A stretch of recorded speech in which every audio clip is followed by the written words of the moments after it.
Hello, क्या आप भी कोडिंग करते हो और आप भी परेशान होते हो बहुत सारी टेक्नोलॉजीज के बारे में जानने पर? गुरुकुल ड्रीम फाउंडेशन आपके लिए लेके आए एक और नई पॉडकास्ट। यह पॉडकास्ट पूरी अपनी टेक्निकल वाली होने वाली है। टेक्निकल चीजें हम बातें करेंगे, कौन कौन सी लैंग्वेज आजकल ट्रेंडिंग में है, बहुत सारी चीजें इसी के रिगार्डिंग बातें की है हमने पॉडकास्ट में। सबसे पहले जिसने यूट्यूब चैनल को सब्सक्राइब नहीं किया, जल्दी से जाके सब्सक्राइब कर लो। पिछली 2 पॉडकास्ट जो रिलीज हो चुकी हैं उनके जाके देखो और शेयर करो अपने दोस्तों के साथ। चलिए शुरू करते हैं। हेलो, नमस्कार। एक और बार गुरुकुल ड्रीम फाउंडेशन आपके लिए लाया है द ओपन स्टोरीज। आज हमारे साथ जुड़े हैं गौरव जैन जी, जो कि फाउंडर है डिजीमॉन्क टेक्नोलॉजीज के, और साथ ही साथ उनका 18 प्लस इयर्स का एक्सपीरियंस है इन टेक इंडस्ट्री। सर, बहुत बहुत स्वागत है आपका। Thank you. कैसे हो सर? बढ़िया, फर्स्ट क्लास। कैसा लग रहा है सर 18 साल टेक इंडस्ट्री में बिता के आपको मौका मिल रहा है मेरे साथ इंटरव्यू करने का? बहुत अच्छा लग रहा है। एक जो हमने 18 साल में सीखा, और मैं चाहता हूं कि वो ज्ञान, वो जो अनुभव है, वो आज की जो युवा पीढ़ी है, हमारे यूथ हैं जो आज कहीं ना कहीं भटके हुए हैं या उनको कहीं ना कहीं मार्गदर्शन की कमी है, मैं चाहता हूं कि इस आज के पॉडकास्ट के माध्यम से आज हम जो एक युवा के मन में एक सवाल होते हैं, क्योंकि जब भी मैं कॉलेज में था तब मेरे मन में भी ऐसे कुछ सवाल थे। तो आज आपने एक बहुत अच्छा प्लेटफॉर्म प्रोवाइड किया है कि जहाँ पे हम अपने युवाओं के आज बहुत सारे सवालों के जवाब देने वाले हैं। और अपना मैं काफी सारा अनुभव शेयर करूंगा कि जब मैं ग्वालियर में था, फिर मैं बाहर जाके भी जब जॉब की, उसका फिर अपनी खुद की कंपनी स्टार्ट की, तो उन सबका जो टेक्नोलॉजी से जो अनुभव है और टेक्नोलॉजी की वजह से हम आज कहाँ खड़े हुए हैं, कहाँ तक पहुंच गए हैं, ये सारी बातें हम आज करने वाले हैं और शेयर करने वाले हैं यहाँ पे। Thank you sir. इसके लिए हमने कोई पैसे नहीं दिए हैं इतनी तारीफ सुनने के लिए। सर, क्या एक्सपीरियंस था 18 साल का, मतलब पूरी टेक इंडस्ट्री में अगर बात की जाए तो एक, जब मैं स्कूल टाइम में था, जब 9-10 की बात रही होगी, ये सन 2000 के स्टार्ट शुरुआती जब साल थे, और जब कभी भी मैं कंप्यूटर टेक्नोलॉजी जैसे ये वर्ड सुनता था, कभी न्यूज में, कभी अखबारों में, मैगजीन्स में, तो ये ना अंदर से मतलब एक जो है ना, एक अंदर से जोश और एक वो भर देते थे। ये शब्द सुन के बाद ही लगता था कि नहीं, अपने को भी यही कुछ करना है, ऐसा ही कंप्यूटर में कुछ करना है। तो उस टाइम से एक ड्रीम था कि यार, कभी उस समय 2000 में जो है पर्सनल कंप्यूटर का जमाना, टेक्नोलॉजी का स्टार्ट हो रहा था, तब इंटरनेट और मोबाइल इतने डेवलप नहीं हुए थे। तो ये शब्द सुन के जब न्यूज पढ़ते थे कि यार अमेरिका में टेक्नोलॉजी से ये हुआ, अमेरिका में टेक्नोलॉजी से किसी ने, रोबोट ने वहां पे सर्जरी की है, तो जब ये टेक्नोलॉजी के टाइप की जो न्यूज सुनने के बाद ना, एक जो खुशी का एहसास होता था, वही अनुभव लेने के लिए मैंने भी सोचा चलो यार कंप्यूटर कोर्स करते हैं, कहीं स्टार्ट करते हैं। कंप्यूटर टेक्नोलॉजी में धीरे धीरे पढ़ना स्टार्ट किया, अपना दोस्तों से, अपने रिश्तेदारों से जहां भी जानकारी मिली, कुछ ट्रेनिंग इंस्टीट्यूट भी ज्वाइन किए। उसके बाद जब जॉब लगी, जॉब लगने के बाद जब वहां टेक्नोलॉजीज में काम किया, जब वहां पे रियल सॉफ्टवेयर देखे, बड़ी कंपनी जैसे HCL में, IBM के अंदर जब काम किया, तो वहां पे बड़े क्लाइंट्स के और बड़े बड़े सॉफ्टवेयर बन रहे थे, 200 लोगों की टीम काम कर रही है, तो एक अलग ही रोमांचक एक्सपीरियंस था कि हमें लगता था यार सॉफ्टवेयर तो यार ये फ्री में डाउनलोड हो जाता है, इसमें यार इतना पैसा खर्च क्यों करते हैं लोग बाग। तो वो जो वैल्यू समझ में आई कि सॉफ्टवेयर बनाने का और कस्टम जो कंपनीज यूज करती हैं उससे उनको क्या क्या एडवांटेज होते हैं, वो चीजें जो समझ में आई ना, वो एक अनुभव ऐसा है, एक्सपीरियंस ऐसा है कि वो मैं शेयर शब्दों में ना कर पाऊंगा। लेकिन वही एक्सपीरियंस यहाँ क्रिएट करने के लिए हम लोगों ने कंपनी स्टार्ट की, और वही सारी चीजें हमने यहाँ फॉलो की जो बड़ी बड़ी कंपनीज में हो रही हैं। तो अनुभव अगर हम स्पेशली बात करें तो टेक्नोलॉजीज के द्वारा जो कंपनीज हैं अपना रेवेन्यू बढ़ाती हैं, ठीक है, अपना प्रोसेस ऑटोमेट करती हैं, उसके द्वारा वो मैन पावर को ऑप्टिमाइज करती हैं, उनका बहुत ज्यादा अच्छे तरीके से उनकी प्रोडक्टिविटी को इंक्रीज करती हैं।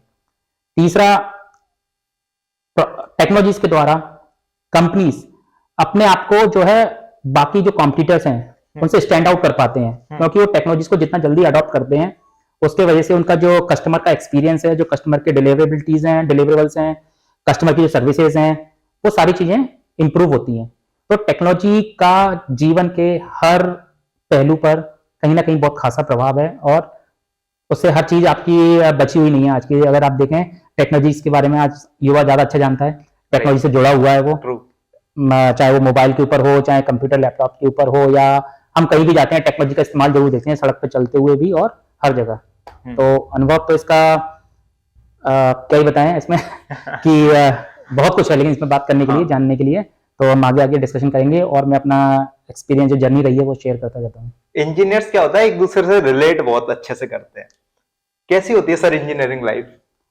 वो 4 साल के जो पीरियड होता है कैसा होता है? जब मैं इंजीनियरिंग करके निकला तो वैसे क्लाइंट, उससे पहले आपने जेई से दिया, उसकी स्टोरी से करते स्टार्ट। अच्छा, वही जैसे मैं बताया कि टेक्नोलॉजी सुन के मेरे रोंगटे खड़े होते थे कि यार नहीं, टेक्नोलॉजी में कुछ करना है। तो सबसे पहले एक जहन में जो आता था वो ये था कि बस इंजीनियरिंग कर लो। आईआईटी का ट्राई किया लेकिन नहीं हुआ अनफॉर्चुनेटली। तो फिर लोगों ने कहा कि नहीं, आईआईटी की ट्राई करो तो पीईटी तो हो ही जाएगा। उस समय पीईटी चलता था, प्री इंजीनियरिंग टेस्ट चलता था, 2001 और 2 की बात है। तो वहां से अपना पीईटी का एग्जाम किया, पीसीएम के थ्रू, जो अपना उस टाइम भी इतनी क्रेज था आईआईटी का, बहुत ज्यादा, मतलब आज से बहुत ज्यादा, क्योंकि उस समय सिर्फ 5 कॉलेज होते थे पूरे ऑल ओवर इंडिया में। आईआईटी और एक 5 आईआईटी कॉलेज होते थे, एक रुड़की होता था और अपना ग्वालियर का ट्रिपल आईटीएम। तो सिर्फ 7 कॉलेजेस थे और उसमें हजारों की संख्या में लोग उस समय भी क्रेजी थे कि बस उसको आईआईटी से या आईआईएम में एडमिशन लेना है। क्योंकि आज तो देखते हैं हम काफी 20 से 25 हमारे आईआईटी कॉलेजेस हो गए हैं। इवन ग्वालियर में देखें तो काफी सारे कॉलेजेस हैं जो कि इक्विवेलेंट तो नहीं कहूंगा, बट लेकिन फिर भी वो क्वालिटी एजुकेशन वगैरह दे रहे हैं। तो एजुकेशन का, लेकिन उस समय जब कॉलेजेस कम थे और लेकिन बच्चों में इंजीनियरिंग का क्रेज बहुत ज्यादा होता था। तो लोगों को पहले 2 ही बनना था, या तो डॉक्टर बनना है या फिर इंजीनियर बनना है। तो इंजीनियर के लिए सबसे पहले पीईटी या आईआईटी फाइट करो। ग्वालियर के अंदर उस समय आईआईटी के लिए बहुत अच्छी कोचिंग, प्रिपरेशन के लिए कोचिंग्स नहीं होती थी। तो मोस्टली लोग जो है ग्वालियर के अपने आसपास के जो क्षेत्र के लोग हैं वो सारा पीईटी की प्रिपरेशन में जाते थे। तो पीईटी का एग्जाम दिया, उसके साथ साथ मैंने अपना इंजीनियरिंग का भी एग्जाम दिया। लोगों ने कहा कि अभी अच्छे मार्क्स नहीं आए हैं, कोई अच्छा कॉलेज चाहिए तो आपको ड्रॉप लेना पड़ेगा, फिर से एक बार तैयारी करो अच्छे से, 1 साल का गैप लेके। तो उसके साथ वो तैयारी की, फिर उसमें सिलेक्शन हुआ।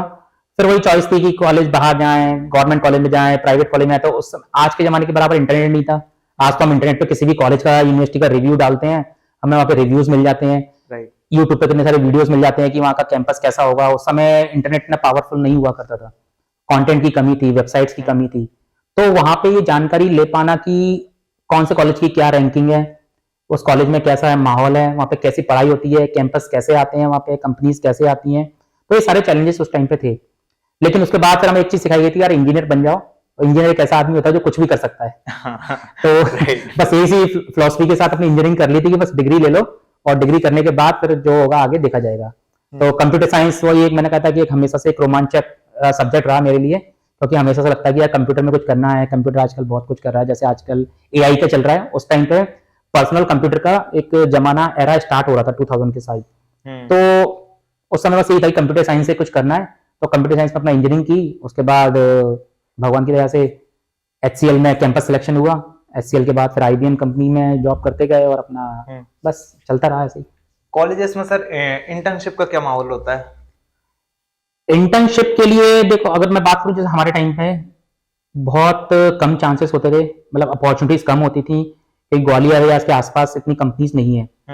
ग्वालियर का बच्चा अगर दिल्ली मुंबई के इंटर्नशिप के लिए अप्लाई करता है तो वो पॉसिबल नहीं होता, कि वो वहां पे ऑलरेडी इतनी भीड़ लगी हुई है, नंबर 1।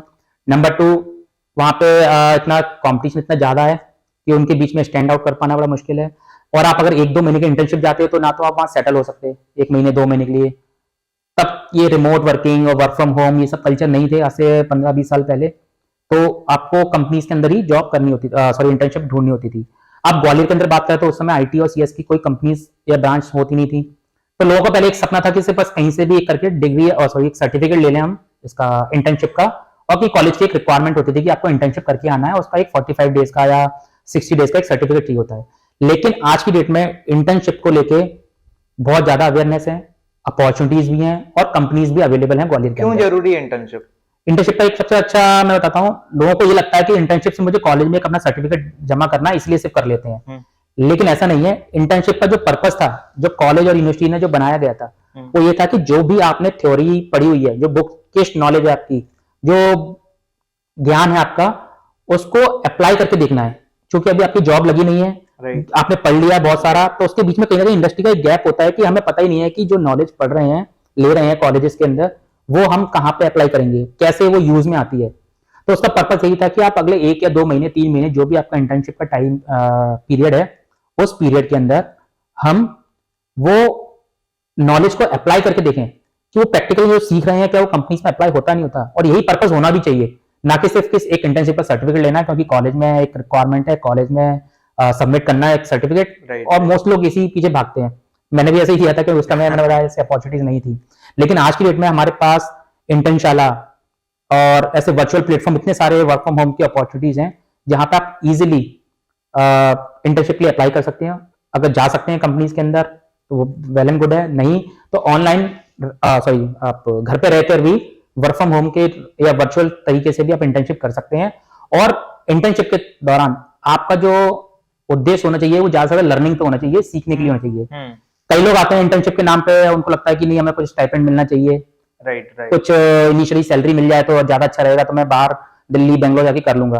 पर मेरी सारे युवाओं के लिए, जो भी कॉलेज गोइंग स्टूडेंट्स हैं, जो इंटर्नशिप करने वाले हैं या आगे इनका 1 साल के अंदर करना है, उनके लिए यही एडवाइस है कि आप इंटर्नशिप के दौरान स्टाइपेंड या पैसे को ना सोचें। आप ये देखें कि किसी कंपनी में आपको एंट्री मिले, वहां पे एंट्री मिलने के बाद आपको वहां पे जो वहां का कल्चर है कंपनी का, वहां पे जो एनवायरमेंट है, वहां पे जो आपकी नॉलेज है उसको अप्लाई करने का आपको मौका मिल रहा है, अपॉर्चुनिटी मिल रही है, तो आप उसको ग्रैब करें।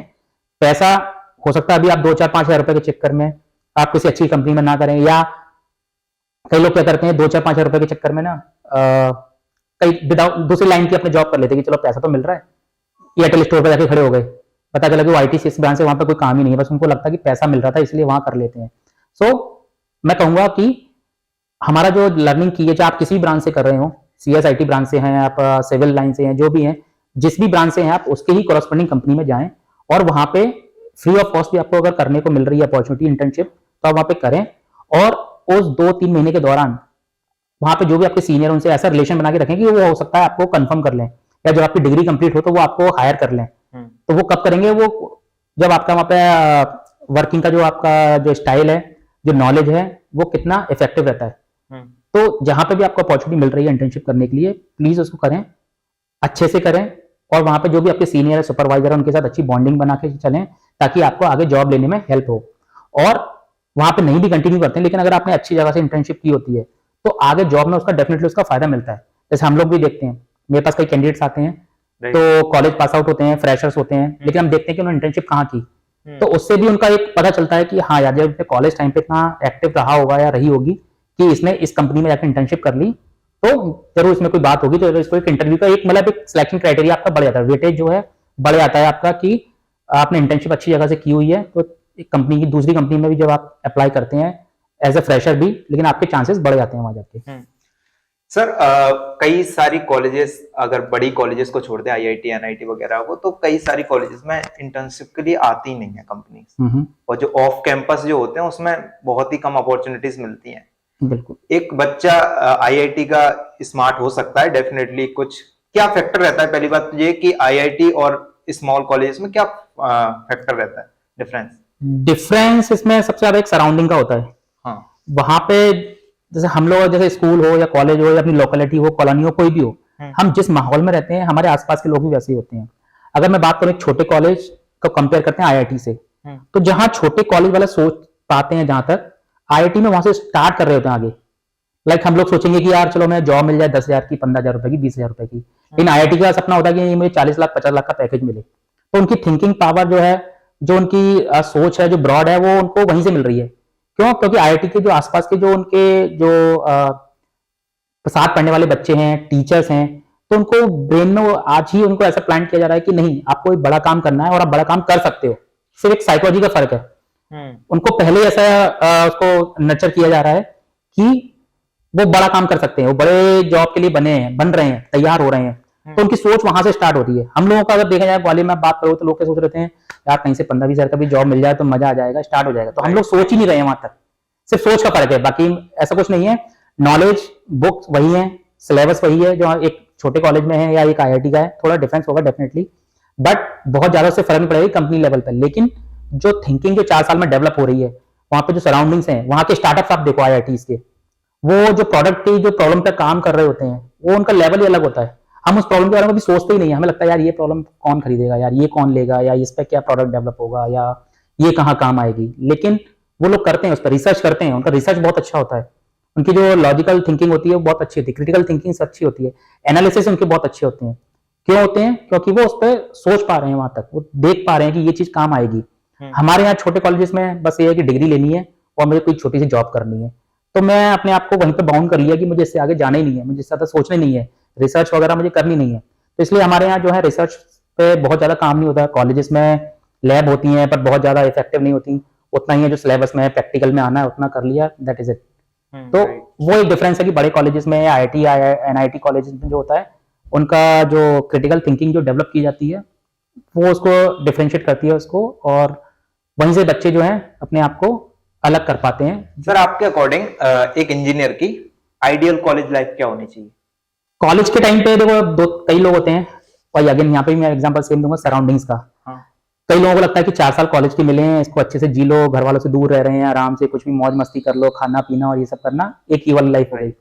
कई लोग होते हैं कि नहीं, कॉलेज टाइम से ही हम लोग उसको जो है उनका जो है फोकस है, विजन है, वो क्लियर है कि मुझे वहां पहुंचना है, मुझे इस टाइप की जॉब एक लेनी है 4 साल के बाद। तो पहले से ही अपना एक विजन पे लेके चलते हैं और उसको ही पाथ बना के चलते हैं। ठीक है, कल का एक एग्जांपल देता हूँ। कल मेरे पास एक मेरे फ्रेंड का कॉल आया, उसका छोटा बच्चा अभी 10th क्लास में ही है, और वो 10th क्लास में होने के साथ साथ ही उसने आज ही अपना फ्यूचर डिसाइड कर लिया। वो बोलता है कि नहीं पापा समझ नहीं रहे हैं, लेकिन मुझे आईआईटी करना है, और आईआईटी के साथ मुझे कोडिंग सीएस ब्रांच में जाना है। 10th क्लास का बच्चा जो आज ये सोच पा रहा है कि मैंने सर स्कूल में, अंकल मैंने स्कूल में जो है पाइथन पढ़ ली है और मुझे सीएस में ही जाना है, और मुझे कंप्यूटर की प्रोग्रामिंग वगैरह में इंटरेस्ट आ रहा है, तो मैं आप पापा को कन्विंस करो कि मुझे कहीं कोटा या कहीं भेज के जो है आईआईटी की प्रिपरेशन करा लें, क्योंकि मुझे ग्वालियर में शायद इतनी अच्छी अपॉर्चुनिटी नहीं मिलेंगी। तो वो 10th क्लास का बच्चा भी आज ऐसे सोच पा रहा है कि मुझे सीएस ब्रांच से आईआईटी में जाना है और उसमें कोडिंग करनी है मुझे, और मुझे उसी टाइप की जॉब्स लेनी है। तो उसका विजन एक क्लियर है। तो अब वो उसकी जो कॉलेज लाइफ होगी वो हमेशा उसी के नियर बाय होगी कि मुझे कोई सॉफ्टवेयर में प्रोजेक्ट्स बनाने हैं, मुझे अपना स्टार्टअप्स करना है, या मुझे अपनी मेरे फ्रेंड्स होंगे वो आईटी सीएस ब्रांच के ही होंगे। तो वो एक आइडियल लाइफ वही है कि आपका विजन और फोकस कितना क्लियर है कि आपको 4 साल से मस्ती के लिए कॉलेज चाहिए या 4 साल आपको अपना कैरियर बनाने के लिए कॉलेज चाहिए। ये आपका विजन क्लियर है। उसके बाद आपको कहाँ पे पहुंचना है आज का आफ्टर 4 इयर्स, आपने अपना कोई एक आइडियल बनाया होगा कि मुझे उस जैसी जॉब चाहिए, मुझे फेसबुक में जाना है, मेटा में जॉब करनी है, या एप्पल में जॉब करनी है, या आईटी में जॉब करनी है, नॉन आईटी में करनी है, वट। तो वो हमारा आइडियल क्या है, उस आइडियल तक हम उस पर कैसे पहुंचेंगे, ठीक है ना। बाकी 4 इयर्स सिर्फ कॉलेज पे डिपेंडेंट न रहें। मैं ये जरूर एडवाइस करूंगा कि सिर्फ जो कॉलेज की जो सिलेबस है, यूनिवर्सिटी का जो करिकुलम है, उसके अलावा भी आप अपनी तरफ से भी एफर्ट लगाएं, कुछ कोर्सेज करें, ट्रेनिंग्स अटेंड करें, जो कि आपको लाइन की होनी चाहिए। कुछ लोग आजकल क्या करते हैं, मैं सीएस सिविल ब्रांच से कर रहा हूँ लेकिन मैं आईटी का कोर्स कर लेता हूँ कि इनकेस अगर सिविल में मेरी जॉब नहीं मिली तो मैं आईटी में चला जाऊंगा। एक दूसरी इंडस्ट्री के साथ साथ दूसरी के लिए तैयारी कर रहे हैं। मैं कहूँगा दूसरा क्यों सोचें, उसी लाइन के आप कोर्सेज करो, जो आपकी ब्रांच है, कोर ब्रांच है, उसी से संबंधित आप कोई भी ट्रेनिंग्स अटेंड करो, और अगर उसी में आप करते हैं तो डेफिनेटली आपको चांसेस है कि मिलेगा ही। और सिर्फ इंजीनियरिंग नहीं है, तो कोई भी लाइन हो आपकी, चाहे आप नॉर्मल ग्रेजुएशन भी कर रहे हैं, बी के अलावा आप बीकॉम, बीएससी, बीए भी कर रहे हैं, ठीक है। तो हमारा विजन तो होता है कि बीए करने के बाद मुझे यूपीएससी में जाना है, तो मैं ये क्यों सोच रहा हूँ कि यार बीए कर लेता हूँ, साथ में एक टैली का कोर्स कर लेता हूँ, नहीं कुछ लगा तो अकाउंटेंट तो बन ही जाऊंगा मैं। तो हम वहीं से अपने आपको डाइवर्सिफाइड क्यों कर रहे हैं। मैं कहता हूँ कि अगर मुझे यूपीएससी जाना है तो मैं आज से ही वो तैयारी करूंगा ना, मैं वैसे ही मैगजीन्स पढ़ूंगा, वैसे ही बुक्स पढ़ूंगा, वैसे ही कोचिंग अटेंड करूंगा अभी से ही, फर्स्ट ईयर से ही, ताकि मैं जब यूपीएससी का अगर मेरा सपना है तो मैं यूपीएससी के लिए तैयारी करूं। तो यही लोग गड़बड़ करते हैं कॉलेज लाइफ में कि वो 4 चीजों में भटकते हैं, या मेरा दोस्त ये कर रहा है तो मुझे भी ये करना है, मेरा दोस्त वो कर रहा है तो मुझे ये कर लेना चाहिए। तो वहां पे हमें भटकना नहीं है, अपना फोकस क्लियर रखना है, विजन क्लियर रखना है, और उस वहां तक पहुंचने का क्या रास्ता है वो रास्ता अपना के बना के चलना चाहिए। तो जैसे कि आपने एग्जांपल दिया, वो 10th क्लास के बच्चे को पता है कि मेरे को सीएस डोमेन में जाना है। बिल्कुल सेम अगर हमारे स्कूल के केस में लेते हैं तो मैं 10th में था, I have no idea about CS क्या है, इंजीनियरिंग, जेई के बारे में कोई आइडिया नहीं था, 11th में भी कोई आइडिया नहीं था। 12th में जब कोविड आया तो मैंने ऑनलाइन स्क्रॉल किया तो वहां मुझे जेई के बारे में पता पड़ा। अवेयरनेस नहीं है स्कूल में, क्या कमी है इस कारण से, मतलब कई लोगों को इस बारे में ऐसा नहीं पता होता। बिल्कुल, आज भी हमारा स्कूल का जो इंफ्रास्ट्रक्चर है और रिसोर्स की अवेलेबिलिटी है वो आज भी लिमिटेड है। लिमिटेड क्यों है, क्योंकि स्कूल वालों को लगता है कि नहीं, अगर हमारा स्कूल का बच्चा है वो सीबीएसई या जो भी एमपी बोर्ड है उसमें टॉप करेगा तो हमारे स्कूल का नाम होगा। तो उनका फोकस है अपना रिजल्ट बनाने में स्कूल्स का, कि बच्चे का रिजल्ट खराब नहीं होना चाहिए। अगर हम बच्चे को आज ही इसको हम डिस्ट्रैक्ट कर देंगे, नहीं तू भाई स्टार्टअप कर, तू ये पढ़, तू और एक्स्ट्रा करिकुलम एक्टिविटीज में रहे, तो अगर कल को बच्चे का रिजल्ट डाउन होता है तो उनको स्कूल की रेपुटेशन खराब होती है, तो उनको वो डर होता है। तो इसलिए वो बच्चे को फोकस रखते हैं 12th क्लास तक कि नहीं, सिर्फ आपको 12th करनी है, एक अच्छे नंबर से मार्कशीट लेके नहीं है, 95-98% लेके आओ, आप स्कूल टॉपर करो और हमारे स्कूल की रेपुटेशन बनेगी। तो कहीं ना कहीं वो एक उनकी तरफ से पुश नहीं आ रहा है अवेयरनेस का, कि आज भी आप देखो ग्वालियर में हो या कहीं पे भी हो, स्कूल्स के अंदर कोई वर्कशॉप नहीं होती है, सेमिनार्स नहीं होते जहां पे बच्चों को एक्स्ट्रा अवेयरनेस दी जाए ये सारी चीजों की, कैरियर काउंसलिंग नहीं होती है। बस उनको ये लगता है कि नहीं, आप 10th के बाद थोड़ा सा एक सब्जेक्ट चूज करने में हेल्प कर दी, वो भी अपने फ्रेंड या रिलेटिव्स को पूछ के आ गया कि मैं मैथ्स ले लूं या बायो ले लूं या कॉमर्स ले लूं या आर्ट्स ले लूं, और वो दोस्तों और उनके कही सुनी बातों के अनुसार ही चल रहा होता है। बट उसको अवेयरनेस के लिए आज तक कभी भी 10th क्लास से पहले कोई वर्कशॉप, कोई सेमिनार, कोई करियर काउंसलिंग जैसी कोई चीज है ही नहीं उसके लिए कि उसको एनालाइज करके बता सके कि नहीं तुम्हारा जो है ये एनालिटिकल बहुत अच्छा है, या तुम्हारी क्रिएटिविटी बहुत अच्छी है, या तुम्हारा कोई और अंदर टैलेंट है सिंगिंग में या स्पोर्ट्स में। तो वो सारी चीजें अभी नहीं है, तो वही एक रीजन है कि अवेयरनेस बच्चों के अंदर नहीं आती है। तो इसके लिए थोड़ा स्कूल की तरफ से फोकस होना चाहिए। बट अच्छी बात यह है कि अगर स्कूल वाले इस चीज पर फोकस नहीं कर रहे हैं, लेकिन पेरेंट्स आज कितने अवेयर हैं, क्योंकि आज इंटरनेट पे इतना सारा कंटेंट अवेलेबल है, राइट। आप इजीली कंपेयर कर सकते हो अपने, आजकल इतने सारे टेस्ट चल रहे हैं बच्चे की एबिलिटी को टेस्ट करने के लिए कि बच्चे का आगे कहाँ डालना चाहिए, किस लाइन में इसको आगे जाना चाहिए, साइंस में जाना चाहिए, स्टेम में जाना चाहिए, या मेडिकल लाइन में जाना चाहिए, या इसको गवर्नमेंट प्रिपरेशन करनी चाहिए। तो वो आज ही आप इतने सारे एग्जाम्स के थ्रू प्राइवेट काउंसलर्स हैं मार्केट में जो कि बच्चे को बता सकते हैं कि बच्चा जो है आपका इस एबिलिटी का है और इसको इस वाली लाइन में आगे ले जा सकते हैं। तो पेरेंट्स भी अपनी तरफ से थोड़ा एफर्ट लगाएं और उनको गाइड करें और इतना सारा उनको समझा सकते हैं कि क्या सही रहेगा उनके लिए। स्कूल्स मोस्टली फोकस करते हैं कि हमारे बच्चा 10th 12th में 95% ले, पर उसका होगा क्या अगर लगभग जब 12th से बाहर निकलता है बच्चा 17-18 साल का हो जाता है, अगर वो जॉब करना चाहे, इंटर्नशिप करना चाहे, तो उसके पास स्किल्स नहीं है। अगर स्किल्स नहीं होगी तो कंपनी क्यों हायर करेगी? क्या व्यूज है इसके बारे में? आप क्या देखते हैं अगर कोई बच्चा आपके पास आए इंटर्नशिप? बहुत अच्छा सवाल पूछा है, बहुत अच्छा सवाल पूछा, क्योंकि अभी तक मैं कम से 200 से ज्यादा लोग हमारे जॉब कर चुके हैं। हाँ। आज तक किसी का भी सिलेक्शन या रिजेक्शन सिर्फ परसेंटेज के बेसिस पे नहीं हुआ। राइट। हमने किसी को इसलिए रखा कि यार उसके बहुत 90% है इसलिए उसको हायर कर लो, या किसी को इसलिए रिजेक्ट नहीं किया कि उसके सिर्फ 50% मार्क्स थे। सिर्फ मार्क्स के बेसिस पे कभी उसको रिजेक्ट नहीं किया जाता या उसको सेलेक्ट नहीं किया जाता। मतलब I am not talking about other companies, but जो मेरा पर्सनल है कि मैंने कभी सर्टिफिकेट, डिग्री या मार्क्स के बेसिस पे कभी हायरिंग या फायरिंग नहीं की है। हम लोग ये देखते हैं कि वो जो काम करना है, जिस रोल के लिए वो हायर हो रहा है, उस रोल के लिए कितना केपेबल है, उस रोल को या उस काम को परफॉर्म करने के लिए उसके अंदर क्या वो एबिलिटीज हैं या नहीं है। ठीक है, जैसे अगर प्रोग्रामर है तो प्रोग्रामर के अंदर आपकी एक logical thinking, problem solving skills होने चाहिए। तो इसका और मार्क्स से कोई कनेक्शन नहीं है कि वो मैथ और साइंस और सोशल साइंस में क्या मार्क्स आ रहे हैं और उसकी क्रिटिकल थिंकिंग या प्रॉब्लम सॉल्विंग स्किल्स कितने हैं, उसका कोई कनेक्शन नहीं है। तो ऐसा नहीं कि सोशल साइंस में उसके 90 मार्क्स हैं तो वो यहाँ पे भी अच्छा परफॉर्म करेगा, इट डजंट मीन। तो हम लोग यही देखते हैं कि उसको लॉजिकल रीजनिंग का टेस्ट लेते हैं। अगर कोई फ्रेशर्स है, जैसे उसके पास एक्सपीरियंस नहीं है, तो हम उसको टेस्ट के थ्रू उसको रीजनिंग और ये लॉजिकल एबिलिटी के टेस्ट जो होते हैं वो सब, ठीक है। दूसरा उसके अंदर एक अगर अदर है कोई भी, जैसे मैनेजरियल पोस्ट पे, तो उसके अंदर लीडरशिप क्वालिटी है कि नहीं है, वो सिचुएशन में, डिफरेंट सिचुएशन में कैसे सोचता है। जैसे लीडरशिप में हम क्या देखते हैं कि यार कल को इसको 10 लोगों से काम करवाना है, कल को ये जब मैनेजर बनेगा तो ये क्या ये अपने नीचे काम करा पाएगा।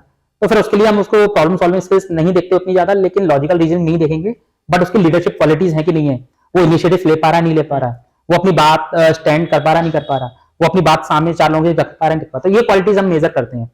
तो इसका एक्सपीरियंस के साथ कुछ नहीं है, कुछ ऐसी क्वालिटीज होती हैं जो अपने आप को सॉफ्ट स्किल्स बोल सकते हैं, इनको पर्सनैलिटी डेवलपमेंट बोल सकते हैं, कि हम इन चीजों पर भी ध्यान रखना चाहिए। कि बीइंग ए फ्रेशर आपके पास कोई अनुभव नहीं है, कोई एक्सपीरियंस नहीं है, तो वो कंपनी भी जानती है कि मैं इसको फ्रेशर हायर कर रहा हूँ, तो मुझे पता है कि इसको अभी नहीं आता होगा, ये पाइथन में सिंटेक्स पढ़ के आया होगा, लेकिन ये आज तक इसने सॉफ्टवेयर बनाया ही नहीं है, मुझे पता है। तो मैं उसको ऐसी क्वालिटीज के थ्रू जज करूंगा, इवेल्युएट करूंगा कि हाँ यार ये सारे पैरामीटर्स का वो अगर पास कर पा रहा है तो ठीक है, इनको हायर कर लेते हैं। ट्रेनिंग हम दे देंगे कोडिंग की, वो आ जाएगी 2 महीने 4 महीने 6 महीने की ट्रेनिंग के साथ उसको ट्रेन किया जा सकता है। बट अगर वो क्वालिटीज नहीं है, वो प्रॉब्लम सॉल्विंग नहीं है, तो फिर मैं कितनी भी ट्रेनिंग दूंगा उसको पाइथन की या जावा की, पर वो नहीं कर पाएगा। तो हम उन सॉफ्ट स्किल्स पर भी थोड़ा ध्यान देते हैं। तो यही एक एडवाइस है बच्चों को कि वो अपने टेक्नोलॉजीज या अपने कोर्स के साथ साथ जो है अपनी सॉफ्ट स्किल्स पर भी ध्यान दें, कम्युनिकेशन स्किल्स पर भी ध्यान दें। ये भी बहुत इंपॉर्टेंट होता है आज की डेट में, क्योंकि पूरी दुनिया ग्लोबल हो गई है, राइट। हम यहाँ से बैठ के हम जर्मनी के क्लाइंट के लिए, फ्रांस के क्लाइंट के लिए या यूएस के क्लाइंट के लिए काम कर रहे हैं, तो कॉम स्किल्स जो है बहुत मस्ट है, ठीक है। एक बार टेक्निकली आपका थोड़ा सा लो है स्केल पे, बट अगर आपका कॉम स्किल्स है तो वो आपको वो कवर अप कर लेता है वहां से, कि आप कॉम स्किल्स के दम पर भी आपको जॉब लेने में आसानी रहती है।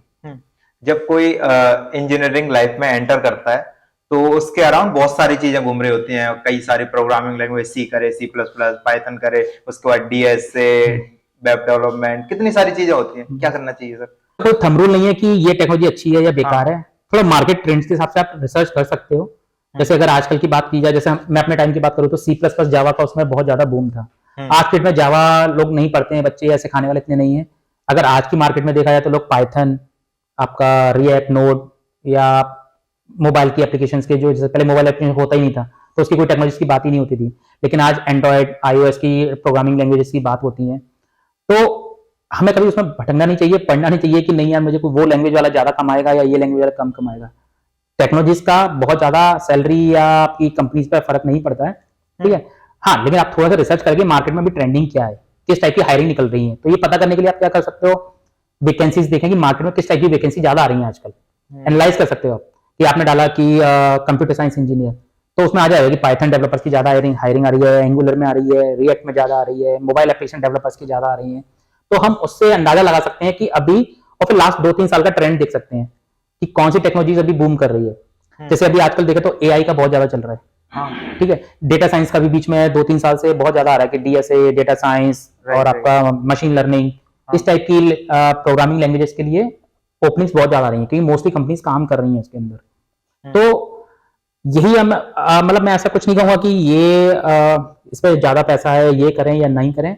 इसके लिए आपको ईयर ऑन ईयर आपको जो है अपने आप को, जब भी आपका टाइम आता है जॉब ढूंढने के लिए, तो हम थोड़ा मार्केट रिसर्च करें। मार्केट रिसर्च सबसे अच्छा तरीका है कि जॉब पोर्टल्स पे जाएं, वहां देखें कौन सी टेक्नोलॉजी की जॉब सबसे ज्यादा निकल रही है, नंबर 1 वहां से पता कर सकते हैं। गूगल पे देख सकते हैं कि फोरकास्टिंग और trends for next 10 years in the technologies, इस टाइप के कीवर्ड हम गूगल पे सर्च करें, trending technologies for next 10 years, right, या इसमें कितना, कौन सी इंडस्ट्री बूम कर रही है, ठीक है। तो या इंडस्ट्री वाइज जाते हैं कि जैसे मेरा इंटरेस्ट है रियल एस्टेट में या हेल्थ केयर में, मैं देखूंगा हेल्थ केयर में ऐसी कौन सी टेक्नोलॉजी जो हेल्थ केयर के लिए यूज करते हैं, हेल्थ केयर वाले डोमेन वाले लोग यूज करते हैं। तो थोड़ा सा गूगल में हम इस तरह से सर्च करेंगे तो आपको ट्रेंड पता चल जाएगा कि मार्केट में अभी क्या चल रहा है और उनका आइडियल सैलरी एक ब्रैकेट क्या होता है कि इतना सैलरी क्या मिलती है इसके अंदर, तो उस पर डिसीजन ले तो ज्यादा बेटर है, बजाय कि इस पे कि नहीं यार पाइथन कर लेते हैं तो मुझे जॉब अच्छी मिल जाएगी या मैं जावा करूंगा तो ज्यादा अच्छी मिल जाएगी। ऐसा नहीं है, मार्केट ट्रेंड के हिसाब से चलें और उसका इंडस्ट्री आगे 10 ईयर्स तक क्या रहने वाला है उसका ट्रेंड वो उस पर करें। बाकी कंपनीज के अंदर आने के बाद भी लोग टेक्नोलॉजी स्विच करते हैं, ऐसा नहीं है कि जो जिसकी हायरिंग एक टेक्नोलॉजी पर हुई तो वो लाइफ टाइम वही करेगा। हम लोग भी अपग्रेड कराते हैं, कोई पीएचपी की बंदे की हायरिंग हुई, उसको धीरे धीरे हमने उसको पाइथन में या नोड में या फुल स्टैक में कन्वर्ट किया उसको, तो चलता रहता है। तो ऐसा हमें किसी एक पे स्टिक होकर नहीं है ना। पर अगर हाँ अभी करंट ट्रेंडिंग्स की बात बताऊं तो हम जेंगो, पाइथन आप अच्छा कर सकते हैं। डेटा साइंस आपको आता है, बहुत अच्छी बात है, काफी सारी कंपनीज हैं कि बड़े डेटा के साथ खेल रही हैं आजकल। जो डेटा है वही क्या होता है sir data science? Data science में डेटा को डिफरेंट तरीके से एनालाइज करना, विजुलाइज करना और उसके बेसिस पर डिसीजन लेना।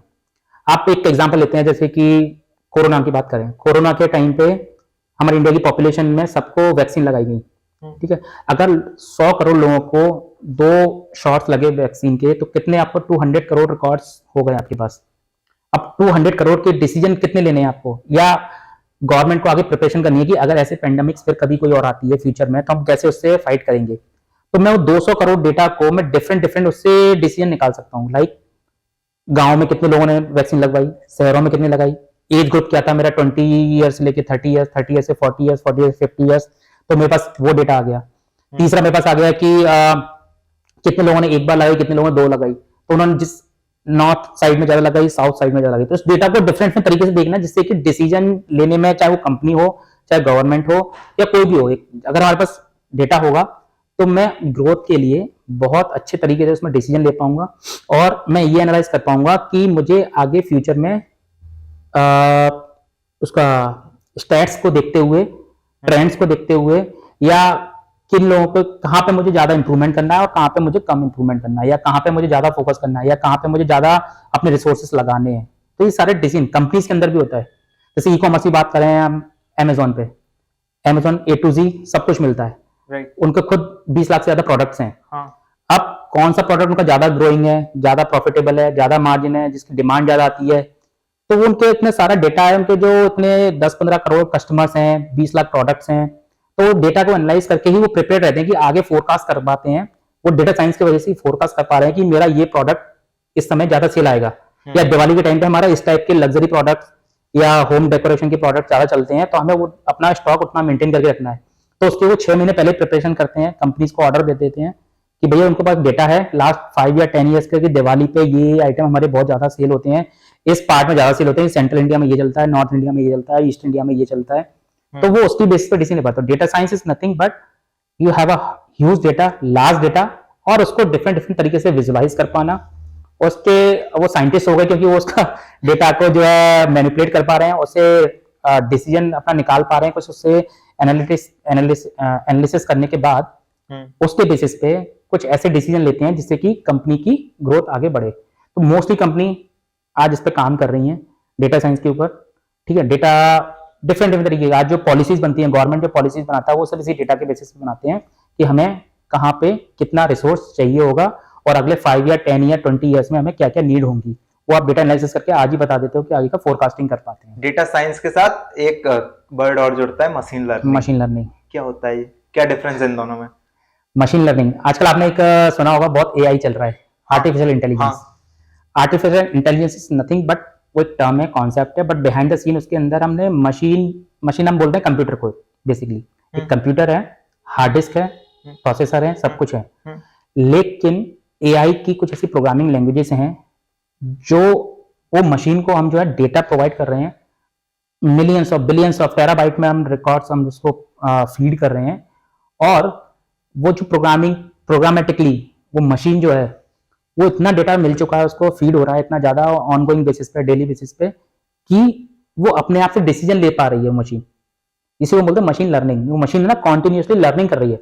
जैसे कि मैं आपको बचपन से पढ़ाया गया 2+2 4 होता है, आपको एक बार बताया नहीं समझ में आया, 2 बार बताया नहीं समझ में आया, तीसरी बार थोड़ा समझ में आया, चौथी बार फिर आपसे पूछा 2+2, आपने बोला 4, एक बार गलती की, दूसरी बार, तीसरी बार, तो आपको 10 बार 20 बार बताया गया वो चीज, तो आपको याद हो गई, अब आपको मशीन बन गई। अब मुझे याद रखनी चाहिए 2+2 क्या आता है, मैं सिर्फ पूछूंगा आंसर 2+2, आंसर बोलेगा 4। सो ये हमारा ब्रेन जो सीख रहा था वही चीज हमने उसको आर्टिफिशियल इंटेलिजेंस, एक मशीन के अंदर वो इंटेलिजेंस ला दिया है, जिसको हम मशीन लर्निंग बोल रहे हैं। Machine is nothing but computer hardware, और उसके अंदर वो प्रोसेसिंग कंटिन्यू उसको फीडिंग की जा रही है, फीड किया जा रहा है डेटा के ऊपर। 100 लोग उस पर, 500 लोग, 1000 लोग उसके ऊपर सर्चेस करते हैं, या कुछ अपने इक्वेशंस लगाते हैं, या अपना सवाल पूछते हैं उससे, और जितना ज्यादा हम उससे पूछते जाते हैं वो उतना ही ज्यादा स्ट्रॉन्ग लर्न हो जाता है उसी चीज को, और वो समझता है कि यही सही है, और फिर वो खुद से आंसर देने लगती है वो मशीन। इसी को हम आजकल बोल रहे हैं आर्टिफिशियल इंटेलिजेंस। तो मशीन लर्निंग जो है, मॉडल्स होते हैं, अगर उसको टेक्निकली बात करें तो फिर इसके अंदर बहुत सारे मॉडल्स होते हैं। आपको हर चीज का डेटा चाहिए होता है, मॉडल मिल जाता है।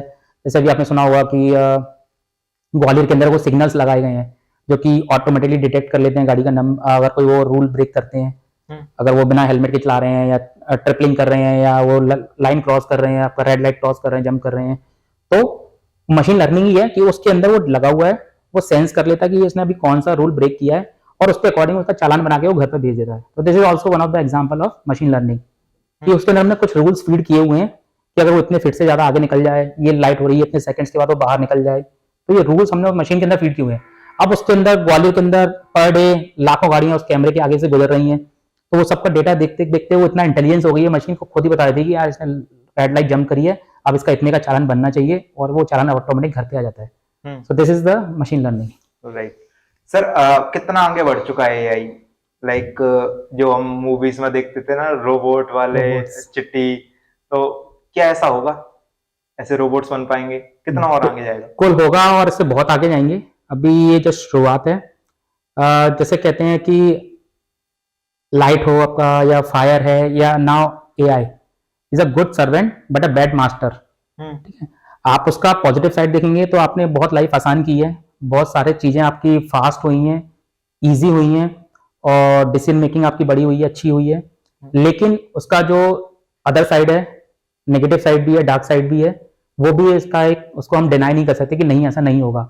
आजकल आप देख रहे होगे बहुत सारे डीप फेक वीडियोस आ रहे हैं, ठीक है, आपका वॉइस क्लोनिंग के स्कैम होते हैं।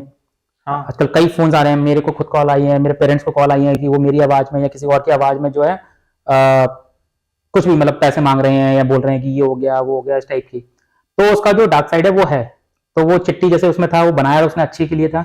हाँ। कि हम इसका ऑब्जेक्टिव उसका जो था सही था, पर लेकिन वो गलत हाथों में पड़ गया, तो उसकी प्रोग्रामिंग उसकी गलत कर दी, और वो डिस्ट्रॉय करने लगा सब चीजों को, तो डिस्ट्रक्टिव हो गया। Same thing happen with the AI also. वो जो दिखाया उसमें वो सच्चाई है कहीं ना कहीं, कि अगर ये गलत हाथों में पड़ती है या उसका मिसयूज करते हैं, तो गलत भी हो सकता है। हमारा पेटीएम है, सहूलियत के लिए आया, कन्वीनियंस के लिए आया कि हमारा पैसा नहीं है, हम फिर भी 10 रुपए 20 रुपए ट्रांजेक्शन कर पा रहे हैं, लेकिन कुछ खुरापाती लोगों ने उसका भी स्कैम किया, लोगों के अकाउंट से पैसे उड़ जाते हैं, बेचारे जो अवेयर नहीं है चीजों को लेके कि कोई गलत लिंक आ गया, ओटीपी शेयर नहीं करना है, तो टेक्नोलॉजी का कोई गलत इस्तेमाल होगा तो आपको नुकसान भी पहुंचा सकती है, और आप उसको अच्छे से इस्तेमाल करते हैं तो आपको वाकई में आपको ग्रोथ में वो बहुत ज्यादा आपको सपोर्ट करती है और सारी चीजें करती है।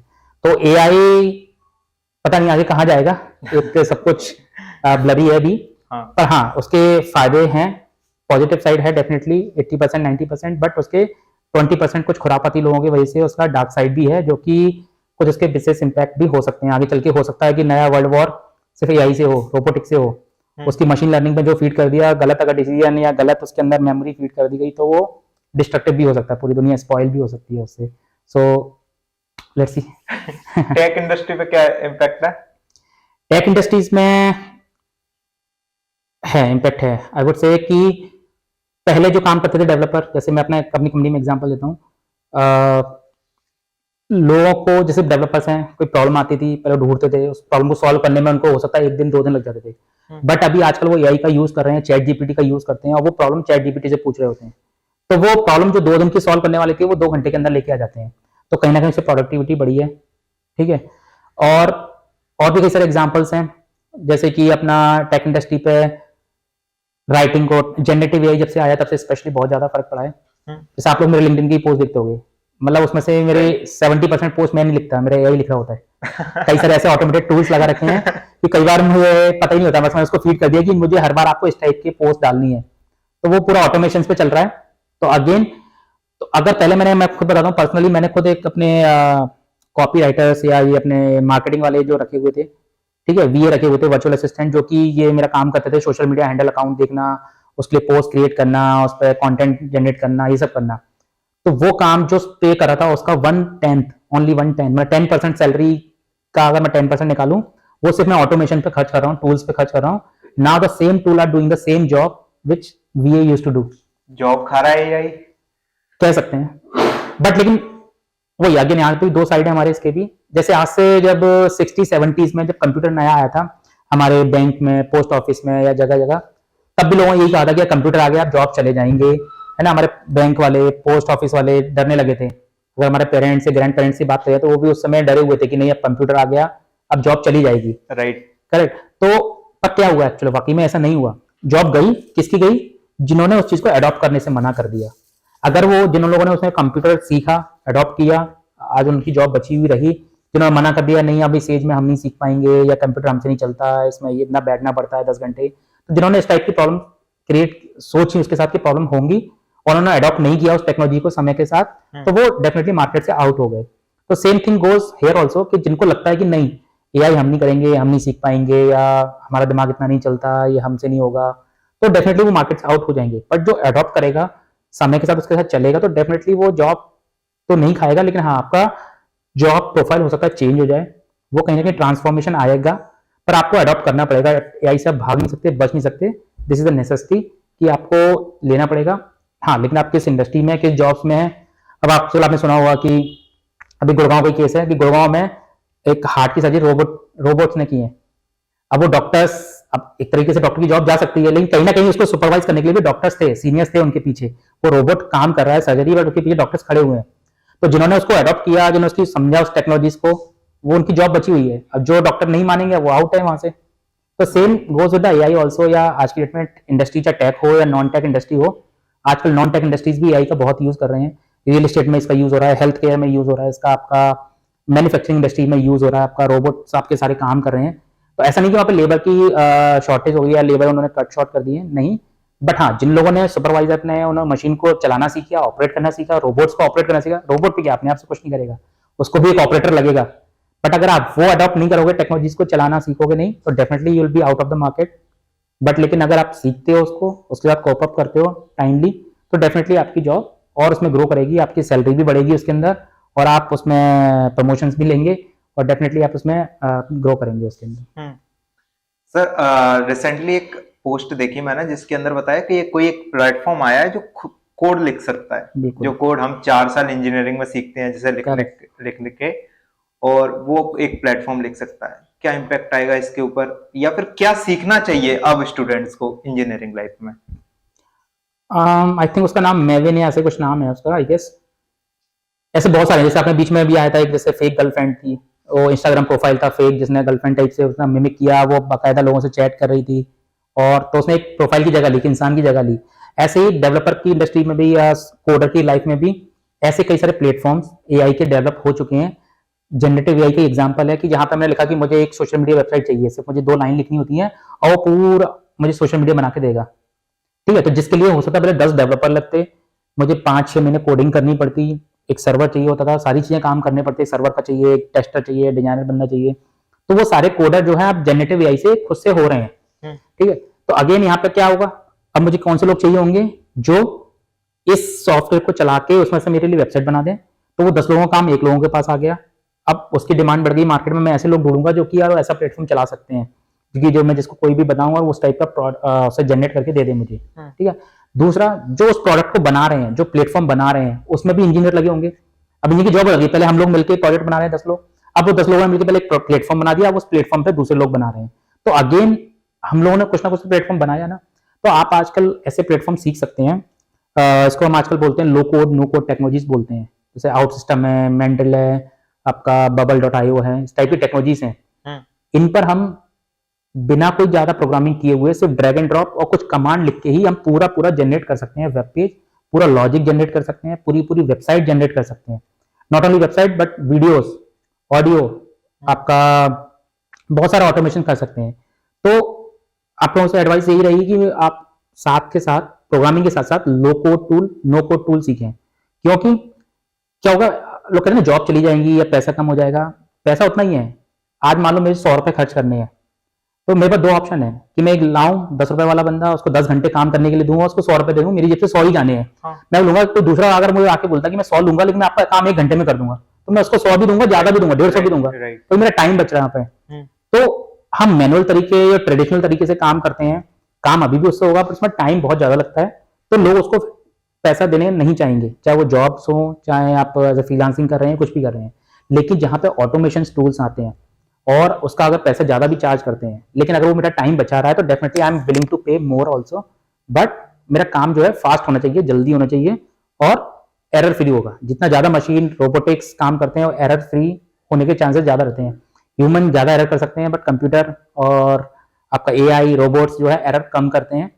तो टेक्नोलॉजीज हम नो कोड टेक्नोलॉजीज में जा सकते हैं, जैसे आउट सिस्टम्स का नाम आता है इसमें, आपका मेंडिक्स का नाम आता है, आपका bubble.io का आता है। ऐसे कई सारे लो कोड नो कोड टूल बोलते हैं। इसमें आपको कोड बिल्कुल ना के बराबर करना होता है। लो कोड मतलब बिल्कुल ना के बराबर कोड करना है, सब कुछ रेडीमेड है, रेडी टू यूज है, आप कर सकते हैं इजीली। सर कई सारी चीजें देखने को मिलती हैं। अगर कोई एम्प्लॉय पिछले 10 साल पहले अगर किसी एम्प्लॉय में मतलब किसी कंपनी में एंटर करता था, उसकी थिंकिंग में और जो अब एम्प्लॉय एक कंपनी में एंटर करता है, क्या डिफरेंस होता है? देखो, 2 चीजें होती हैं यहाँ पे। पहला, एक्सपीरियंस के साथ आपकी एक मैच्योरिटी आती है। ठीक है, वो जो गंभीरता आती है काम करने की, सीरियसनेस है कि आप उस काम को समझ के कर पा रहे हैं और ज्यादा अच्छे से कर पा रहे हैं, बेटर करेंगे। ठीक है, एक नया है, एक 10 साल का एक्सपीरियंस का एम्प्लॉय है, एक न्यू ज्वाइनीज है। ठीक है, उसका अगर अनुभव कम है, एक्सपीरियंस कम है, तो वो शायद उतनी मैच्योरिटी के साथ काम नहीं करेगा, गलतियां करने के चांस ज्यादा होते हैं। ठीक है, तो ये तो अनुभव का कमी और उसके वजह से हो गया। लेकिन एक जो आज की जनरेशन में जो डिफरेंस देख पा रहा हूँ, जो 15 साल पहले की आज जनरेशन है, 10-15 साल पुरानी, और जो आज जो ज्वाइनीज आते हैं उनके अंदर जो आजकल है, एक तो डिस्ट्रैक्शन बहुत ज्यादा है, फोकस की कमी है। ठीक है, डिस्ट्रैक्शन कैसे कि यार उसको लगता है कि नहीं मेरे फ्रेंड को ज्यादा पैकेज मिल रहा है, ज्यादा सैलरी मिल रही है, तो मुझे भी जल्दी से स्विच करना है। ठीक है, सोशल मीडिया से जल्दी इन्फ्लुएंस होता है। उसने देखा यार वो उसने एक ऐसा कोई प्रोडक्ट बनाया या उसने कोई ऐसा स्टार्टअप किया, उसको 2-4-5 करोड़ की फंडिंग मिल गई, अब मुझे भी यही काम करना है।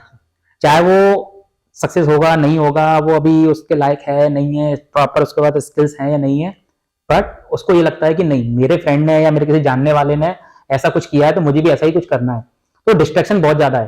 पहले अगर मैं बात करूँ आज से 3-4 पीढ़ी पहले, लोग 50s की बात करें, तो पहले एक मुनीम वगैरह होते थे, अगर दुकान पे या किसी सेठ के यहाँ काम कर रहे हैं तो उनको पीढ़ी दर पीढ़ी वो वही काम करते रहते थे। वो उनकी पूरी जिंदगी निकल जाती है, वो 3-4 हजार रुपए की सैलरी में पूरी जिंदगी काम करते थे, फिर उनके जो बच्चे आते थे वो भी वही काम करते थे, तीसरी पीढ़ी आती थी वही काम कर रही होती। राइट। आज की डेट में ये थोड़ा सा कमी है, ये लॉयल्टी की कमी कह सकते हैं, या डिस्ट्रैक्शन ज्यादा है, या वो कहीं और से इन्फ्लुएंस हो रहा है। तो उसको लगता है कि नहीं, आजकल मैं 6 महीने यहाँ से सीख लिया, अब मुझे कोई दूसरा काम करना है, वहां से सीखा मुझे तीसरा काम करना है, आज मैं सोशल मीडिया पे देखा यार वो ये स्टार्टअप बहुत ज्यादा चल रहा है, आज मुझे ये वाला काम करना है, ठीक है, आज उसके यार फॉलोअर्स बढ़ रहे हैं, इन्फ्लुएंसर बन गया, आज मुझे ये बनना है। तो वो फोकस की कमी बहुत ज्यादा है, और दूसरों को देख के वो जल्दी डिस्ट्रैक्ट हो रहा है, उसका वो अपना खुद का ब्रेन यूज नहीं कर पा कि मेरे क्या स्किल्स हैं, मेरे पास क्या क्या रिसोर्सेज हैं, मैं क्या कर सकता हूँ, वो ये नहीं देख रहा है, वो देख रहा है कि दूसरा क्या कर रहा है, मुझे वही करना है। तो इस चक्कर में आजकल ये क्या कहना चाहिए इसको, आपका जो रिटेंशन पीरियड है जो एम्प्लॉय और कंपनी के साथ, वो बहुत कम हो गया है। पहले एम्प्लॉयज 5 साल 10 साल इजीली एक कंपनी में टिकते थे, रुकते थे, पर आज की डेट में कोई भी 1 साल 2 साल टिकने वाले एम्प्लॉयज बहुत कम मिलते हैं, क्योंकि उनको वही लगता है जल्दी जल्दी बस करना है, दूसरा कोई कर रहा है मुझे भी यही करना है, दूसरा दूसरी कंपनी में चला गया मुझे भी दूसरी कंपनी में आना है। बट मैं कहूंगा कि यहाँ पे आप 3-4-5 साल एक कंपनी में रुको, वहां सीखो, प्रोसेस को पूरा समझो, उसको जितना ज्यादा, बल्कि लोग उसको सोचते हैं कि मैं जल्दी जल्दी जॉब स्विच करके अपनी सैलरी बढ़ा लूंगा, हो सकता है मॉनेटरी के टर्म्स में कुछ थोड़ा जल्दी फायदा हो जाए। लेकिन अगर मैं कंपनी के पॉइंट ऑफ व्यू से बात करूं, तो मैं अगर कल को मेरे पास 2 लोग हैं, एक कल ज्वाइन किया हुआ, एक 10 साल या 5 साल पुराना एम्प्लॉई है, तो मैं नए वाले को पहले निकाल दूंगा, पुराना रहूंगा, इसमें मुझे ज्यादा ट्रस्ट है कि 5 साल से वो मेरे साथ है, मुझे इसके सारी क्वालिटीज पता है, सारी चीजें पता है। तो मैं चाहूंगा कि नहीं, पुराना एम्प्लॉइज है उसको हम ज्यादा ट्रस्ट कर सकते हैं, तो उसको हम ज्यादा रिटेन करेंगे। कभी मुझे डिसीजन लेना हो तो पुराने एम्प्लॉय को रिटेन करने की कोशिश करूंगा, नए को एक बार छोड़ सकता हूँ, तो उसके बाद अभी मेरी इतनी बॉन्डिंग नहीं बनी, उतने अच्छे रिलेशंस नहीं बने हैं, या उतना अच्छा उस पर भी ट्रस्ट नहीं आया है। तो यही है कि डिफरेंस की अपना डेडिकेशन के साथ काम करना है, ट्रस्ट बनाना है, लॉयल्टी की तरफ ध्यान देना है, और ये सारी चीजें हो सकता है कि मॉनेटरी बेनिफिट इनिशियली ना दें, बट लॉन्ग टर्म में जो पुराना एम्प्लॉय है, ज्यादा लॉयल है, उसको हमेशा बेनिफिट मिलेगा, कंपनी के अंदर हमेशा एडवांटेज मिलता है उसको, ठीक है, चाहे पैसे के मामले में, चाहे रिस्पॉन्सिबिलिटीज के मामले में, सीनियरिटी होती है, जब आप सीनियर होते हैं, सब लोग आपके सामने आते हैं, तो आपको एक अलग ही रिस्पेक्ट मिलती है ना, भले ही आप मैनेजर बन के आए लेकिन कल ज्वाइन किया, और एक जूनियर आदमी था जो पहले से सीनियर हुआ है, तो फिर भी वो मैनेजर को उतनी रिस्पेक्ट नहीं मिलेगी जितना उस जूनियर इंसान को मिलेगी, क्योंकि वो कंपनी के अंदर पहले से है, उसको सब पता है, कल्चर पता है, कंपनी का एनवायरनमेंट पता है, पूरा माहौल उसके कंट्रोल में है, तो ये सारी चीजें अच्छी होती है। तो पर लेकिन आजकल की युवा पीढ़ी थोड़ी भटकी हुई है, सोशल मीडिया को देख के जल्दी इन्फ्लुएंस हो रही है, और डिस्ट्रैक्ट भी बहुत जल्दी हो रही है। तो वही एडवाइस है कि भाई अपना फोकस क्लियर रखो कि मुझे अभी लर्निंग करनी है, ये सीखना है, और इतने टाइम तक इस कंपनी में रुकना है और सीखना है। पैसे के पीछे भाग भाग के स्विच करके आप सैलरी थोड़ी सी इंक्रीज कर सकते हो, पर आप उतना ही ज्यादा रिस्क पे हो कि कल को ले ऑफ होते हैं, रिसेशन आता है, तो सबसे पहले ऐसे लोगों को ही निकाला जाता है। क्या है सर रिसेशन, क्या है रिसेशन के बारे में? रिसेशन एक हर 5, 7, 8 साल के साइकिल के बीच में ना एक ऐसा टाइम आता है जहां पे ना एक पूरा अपना जो इकोसिस्टम है पूरा एक बंद हो जाता है, रुक जाता है। लोग कहीं ना कहीं क्यों, इसका कोई कारण नहीं है, बस एक कुछ, जैसे हम लोग यहाँ बैठे हुए हैं, अपने 6 लोग बैठे हुए हैं, मैंने कहा कि नहीं यार एक काम करता, मैं समोसे बना के बेचूंगा, इसका पैसा मुझे मिलेगा, मैं इससे आगे कपड़े खरीदूंगा, आप कपड़े बेचते हो, कपड़े वाला सोचता है कि ठीक है कल को मैं गाड़ी खरीदूंगा, और गाड़ी वाले वो घर बनाने वाले बैठे हैं, 4 लोग बैठे हुए हैं हम इकोसिस्टम में। एक चेन भी ब्रेक हुई, अगर मान लो आज मेरा समोसा नहीं बिका, तो आज मेरा पैसा नहीं आया, तो मैं कपड़े खरीदने नहीं जाऊंगा, आपके पास कपड़े खरीदने बिके नहीं, आप भी क्या कल को पैसा रोक लोगे कि नहीं यार आज मेरी सेल नहीं हुई है, कल को मुझे किराया भी देना है, सैलरी भी देनी है, तो आप वो पैसा खर्च नहीं करोगे, आप बोलोगे जब मार्केट सही होगा तब मैं पैसा खर्च करूंगा।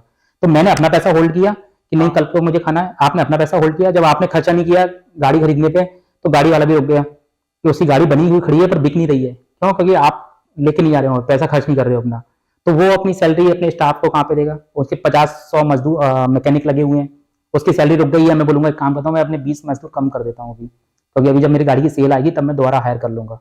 तो वहां से ले ऑफ स्टार्ट हुआ रिसेशन में। जब वो नहीं आएगा तो कल को अब वो मजदूरों की जॉब चली गई, ना वो कपड़ा खरीदेंगे, ना समोसा खाएंगे, खाना खाएंगे मार्केट में, ना वो घर बनवाएंगे अपना, तो उधर रियल एस्टेट वाला भी डाउन हो गया कि कोई घर खरीदने ही नहीं आ रहा, क्योंकि वहां से जॉब जा रही है, उसको पता है मार्केट से जॉब जा रही है, तो पूरा इकोसिस्टम हमारा बिगड़ जाता है। तो उसको हम बोलते हैं रिसेशन या मंदी आ गई। मंदी का मतलब कि सबने अपना पैसा रोक लिया है, कोई भी पैसा को खर्च करना ही नहीं चाह रहा, पैसा सबके पास है, पैसा मार्केट में अभी उतना, बस वो फ्लोट होना बंद हो गया है, उसका सर्कुलेशन रुक गया है मार्केट में, लोग उसको रोक लेते हैं, होल्ड करना स्टार्ट कर देते हैं कि नहीं जब सिचुएशन ठीक होगी तब मैं पैसा खर्च करूंगा। तो फिर ये लॉक खुलने में फिर टाइम लगता है, 6 से 8 महीने लगते हैं। गवर्नमेंट उसमें अपना पैकेज इन्फ्यूज करता है, गवर्नमेंट कुछ ऐसे स्कीम्स निकालते हैं कि जिसकी वजह से कि लोग अपना परचेज करना स्टार्ट करते हैं, उनको कॉन्फिडेंस दिलाते हैं कि नहीं आपकी जॉब कहीं नहीं जाएगी, या जो भी उसको कॉम्पनसेट करते हैं, उसको कहीं ना कहीं आपकी जॉब गई है, ठीक है मैं आपको पैसा देता हूँ पर आप मार्केट में खर्च करो, तो वहां से वो फिर साइकिल फिर से स्टार्ट होता है। तो every 10 years we always see this kind of cycle कि वो 1 साल का 8 महीने 6 महीने का एक ऐसा पीरियड आता है जहां पूरा इकोसिस्टम बंद पड़ जाता है हमारा, किसी को हम रिसेशन बोलते हैं। और उसके ही तहत फिर कंपनी अपना अपना कॉस्ट कटिंग जो बोलती है, कॉस्ट कटिंग के नाम पे कुछ करती हैं कि चलो जॉब्स कम कर देते हैं, किसी का सैलरी कट कर देते हैं, अपना एक ऑफिस बंद कर देते हैं, ठीक है ना, वर्क फ्रॉम होम कर लेते हैं, या डिफरेंट डिफरेंट मेजर्स है कि मैं अपनी कॉस्ट कैसे बचाऊं। सबका एक ही ऑब्जेक्टिव है कि मुझे अपनी रनिंग कॉस्ट ऑपरेटिंग कॉस्ट जो है कम करनी है। तो वो ले ऑफ करके भी हो सकती है, और अपना और जो भी तरीके हो सकते हैं कि हम क्लाइंट से पैसा कैसे निकलवाएं ज्यादा से ज्यादा। एआई का भी इम्पैक्ट है इस चीज पर? एआई का इम्पैक्ट रिसेशन में अभी तो नहीं कह सकते, क्योंकि अभी एआई अपना जो है बिल्कुल इनिशियल डेज में है, अभी तो लोग सीख रहे हैं, लर्न कर रहे हैं। पर आगे चल के जैसे बताया कि हो सकता है कि सभी लोग जब एआई से काम होंगे तो जो मेरा काम 10 लोग कर रहे थे वो 1 लाख करने लगेगा, तो मैं उसका ले ऑफ करना पड़ेगा मुझे वो 9 एम्प्लॉइज को। तो कहीं ना कहीं वो 9 अगर बेरोजगार होते हैं, उनकी जॉब जाती है, तो मार्केट में कहीं ना कहीं पैसा खर्च करना बंद करेंगे। तो एआई के थ्रू आगे आ सकता है, अगला ले ऑफ हो सकता, अगला रिसेशन हो सकता है कि ऑटोमेशन की वजह से आ जाए। बट अगेन जिसमें समझाया कि वो उनको अडॉप्ट करनी पड़ेगी टेक्नोलॉजीज अपनी, वो अगर अडॉप्ट करते हैं टेक्नोलॉजीज को तो उनको डर नहीं है, वो रिसेशन प्रूफ हो गए कि अगर ठीक है वहां से जॉब चली गई बट मैंने एक नया चीज सीख लिया, अब मैं अपना नया ये कर सकता हूँ। तो इस टाइप से हम लोग जो है। कब तक चलने वाला है रिसेशन? सो कोई टाइम नहीं है, कोई स्टार्ट डेट एंड डेट नहीं होता इसका। ये सिर्फ एक साइकोलॉजी है, इकोनॉमिक्स की लैंग्वेज में इसको बात करें तो एक पूरा आपका रिसेशन का एक साइकिल जो है वो कई बार बहुत ज्यादा जब ये वास्ट रूप हो जाएगी, कोई भी पैसा खर्च कर नहीं रहा, एकदम सब ब्लॉक लग गया लॉकडाउन जैसा, तो फिर गवर्नमेंट को उसके अंदर बीच में इन्वॉल्व होना पड़ता है। गवर्नमेंट अपना पैसा इन्फ्यूज करती है मार्केट में, ठीक है, गवर्नमेंट कहती है ये चीज खरीदो, ये बंद करो, ये सस्ता किया, तो वो फ्री इकोसिस्टम चलाने की कोशिश करते हैं, और फिर उसको उभरने में वापस से 2 से 3 महीने 4 महीने लग जाते हैं कि लोग अपना, जब लोगों को कॉन्फिडेंस आता है कि नहीं अब मार्केट सही हो गया है, अब मुझे जॉब भी मिल जाएगी इजिली, तो पैसा आएगा मेरे पास, तो मैं पैसा आगे खर्च भी करूंगा उसको। तो ये आता है। तो अभी जैसे पिछले 6-8 महीने सुनने में आ रहा है कि रिसेशन आने वाला है, रिसेशन आने वाला है, बट अभी टचवुड इंडिया अभी इम्पैक्टेड नहीं है उससे। इंडिया के अंदर अभी ऐसी कोई ऐसी चीज नहीं है। बीच में यूएस में, यूरोप कंट्रीज में ऐसा हुआ था, स्पेशली यूके में बहुत ज्यादा हमारे क्लाइंट, कुछ मेरे खुद के क्लाइंट पैसा खर्च करना बंद कर गए थे, या जिनका प्रोजेक्ट चल रहे थे उन्होंने होल्ड पे डाल दिया कि भैया अभी हमारे पास पैसा नहीं है, अभी आप रुक जाओ, जब हमारा पैसा आएगा तब कंप्लीट कराएंगे। तो वहां से सिचुएशन थोड़ी बिगड़ सकती थी, बट अभी इंडिया में सिचुएशन ऐसी नहीं है कि रिसेशन जैसी कोई चीज आने वाली है। अभी ना तो कोई कंपनीज बंद हुई, ना कहीं से ले ऑफ की न्यूज आ रही कि इंडियन कंपनीज है की। एक दो जो न्यूज आई थी बाईजूस वगैरह की, वो उनके पर्सनल रीजंस थे, उनके वो पर्सनल रीजंस थे कि उनकी कंपनी की स्ट्रेटजीज, पॉलिसीज और जो भी उनके डायरेक्टर्स वगैरह का जो था वो इंटरनल मैटर था। It has nothing to do with कि रिसेशन की वजह से ऐसा हुआ क्या वो कंपनी बर्बाद हो गई, अभी ऐसा नहीं हुआ। रिसेशन लास्ट टाइम जब आया था 2015-16 के राउंड, 14-15 के राउंड, और उससे पहले 2008-9 में जब वो सत्यम कंपनी वगैरह बंद हो गई थी, उसका स्कैम अगर आपको शायद याद हो, 2009 में सत्यम के अंदर स्कैम हुआ था, उसके वजह से पूरी इंडस्ट्री एकदम से बैठ गई थी। आईटी इंडस्ट्रीज में सबको नेगेटिविटीज आ गई कि इंडिया में दिस नॉट राइट, तो वहाँ पे बिजनेस आना बंद हो गया, तो आईटी बंद हुए, तो आईटी के जो खर्च करने वाले थे उनको रुक गया, तो सारा वो रिसेशन आया था एक टाइम पे वहाँ पे। राइट। जैसे कि अब बहुत सारी कंपनीज में हायरिंग्स निकलती हैं, बच्चे अप्लाई करते हैं, मोस्ट ऑफ द मेल्स देखे जाते हैं कि सिलेक्ट ना करने के मतलब कि हम आपको सिलेक्ट नहीं कर सकते, क्या मतलब क्या वजह है इसके पीछे?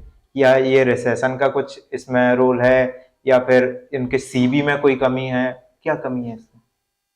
बहुत सारे फैक्टर्स हो सकते हैं।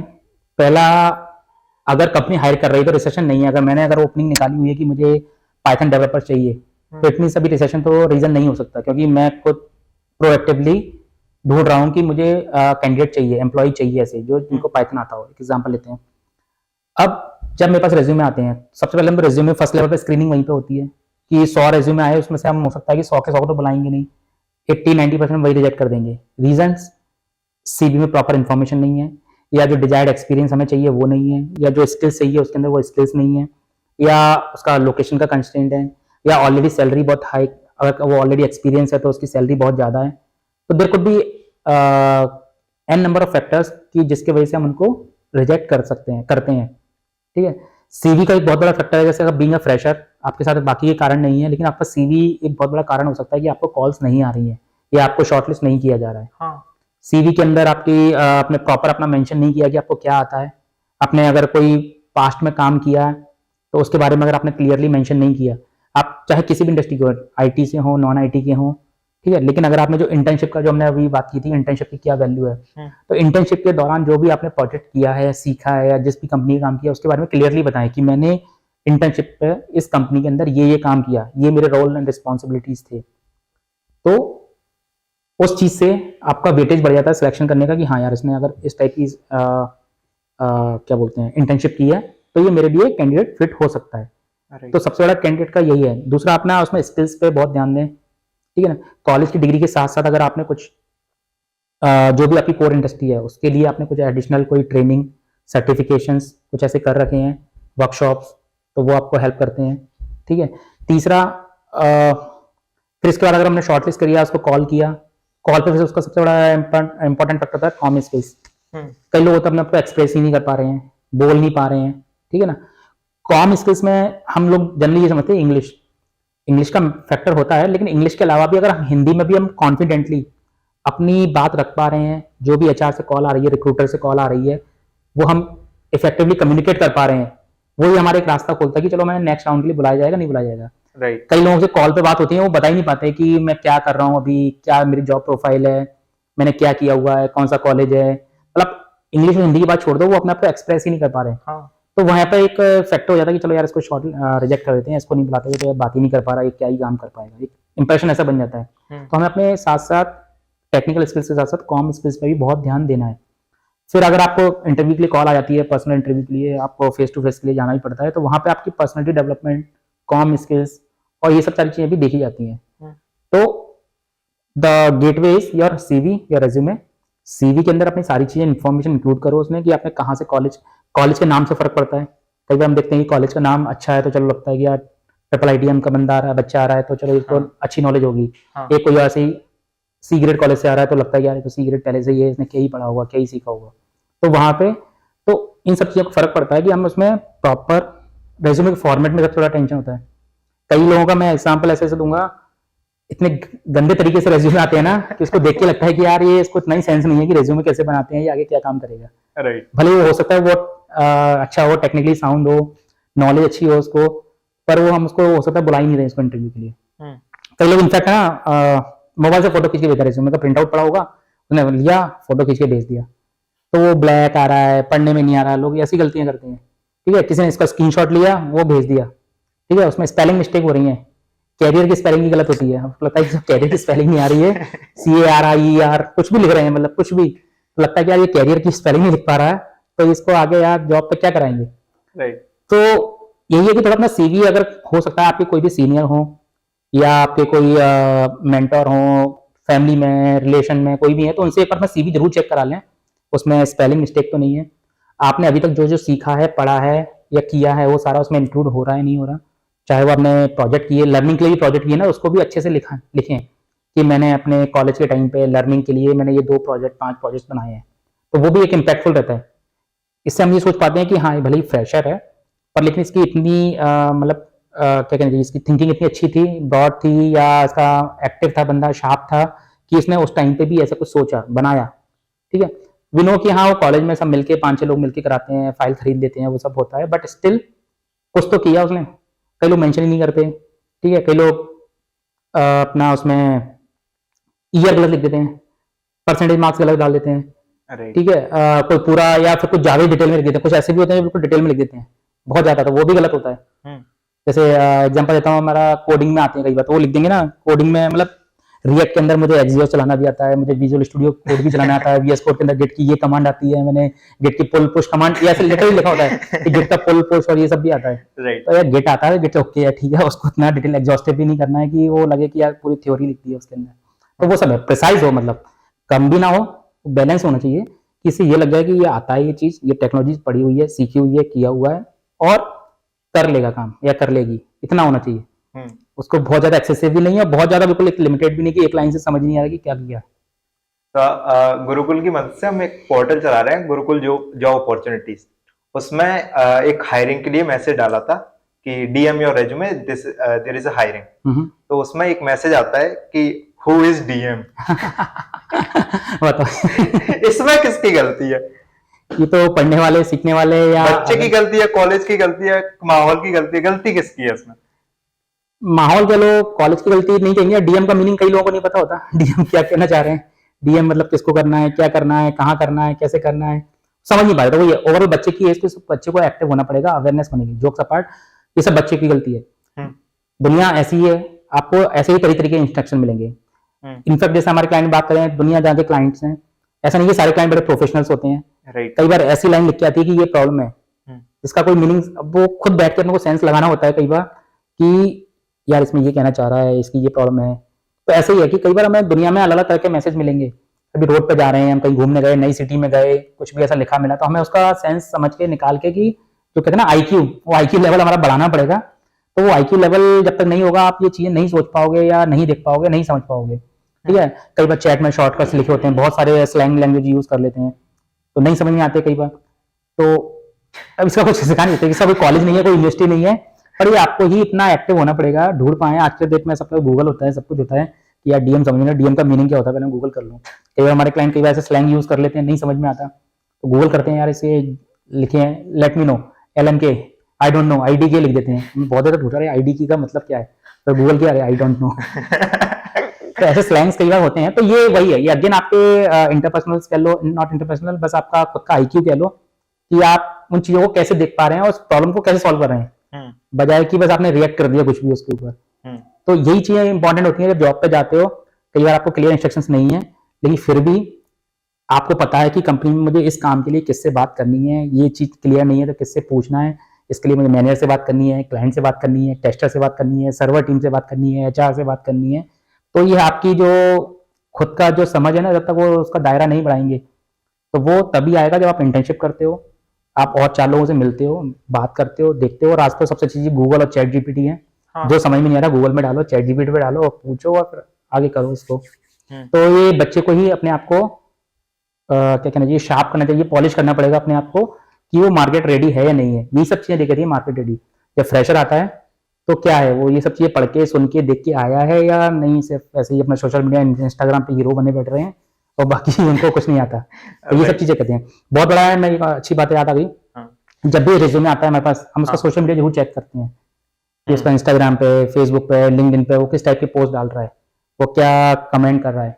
उससे भी एक उसकी पर्सनैलिटी का, एक इंस्टाग्राम फेसबुक से भी इम्पैक्ट पड़ता है, उसकी पर्सनैलिटी आइडिया लग जाता है कि नहीं ये किस टाइप की कर रहा है ना। ये पॉलिटिकली ज्यादा इन्फ्लुएंस है, या अपना गर्ल को ज्यादा फॉलो कर रहा है, लड़कियों को ज्यादा कमेंट बाजी, शेयर, लाइक, कमेंट कर रहा है। ये सब भी देखा जाता है। एग्जैक्टली, मतलब एक आइडिया लग जाता है, मतलब पर्सोना बन जाता है उसका। एक पर्सोना हम पूरा आइडेंटिफाई कर लेते हैं कि इस जो भी ये कैंडिडेट है, इसका क्या व्यक्तित्व है, क्या पर्सनैलिटी है, ये क्या है, फ्लैटी है, या पॉलिटिकली ज्यादा इन्फ्लुएंस है, या टेक्नोलॉजीज की बातें कर रहा है ज्यादातर, या फिर अपना वो ये हिंदू मुस्लिम विरोधी है, या ये बीजेपी कांग्रेस वाला है। मतलब कुछ भी एक एक पॉलिटिकल व्यू या उसके रिलीजियस व्यू, उसकी पूरा मतलब लाइफ के व्यूज मिल जाते हैं। आइडिया लग जाता है कि हाँ ये कल्चर फिट है या नहीं है। कि हम कई बार ऐसे देख कर नहीं है, इसका सोशल मीडिया देख के लग रहा है तो खतरनाक लग रहा है, कोई बंदूक के साथ फोटो लगा रहा है ठीक है, बुलेट के साथ, तो भैया उसको छोड़ो, भैया क्या फायदा, कल वो कंपनी में आगे कल्चर खराब करे।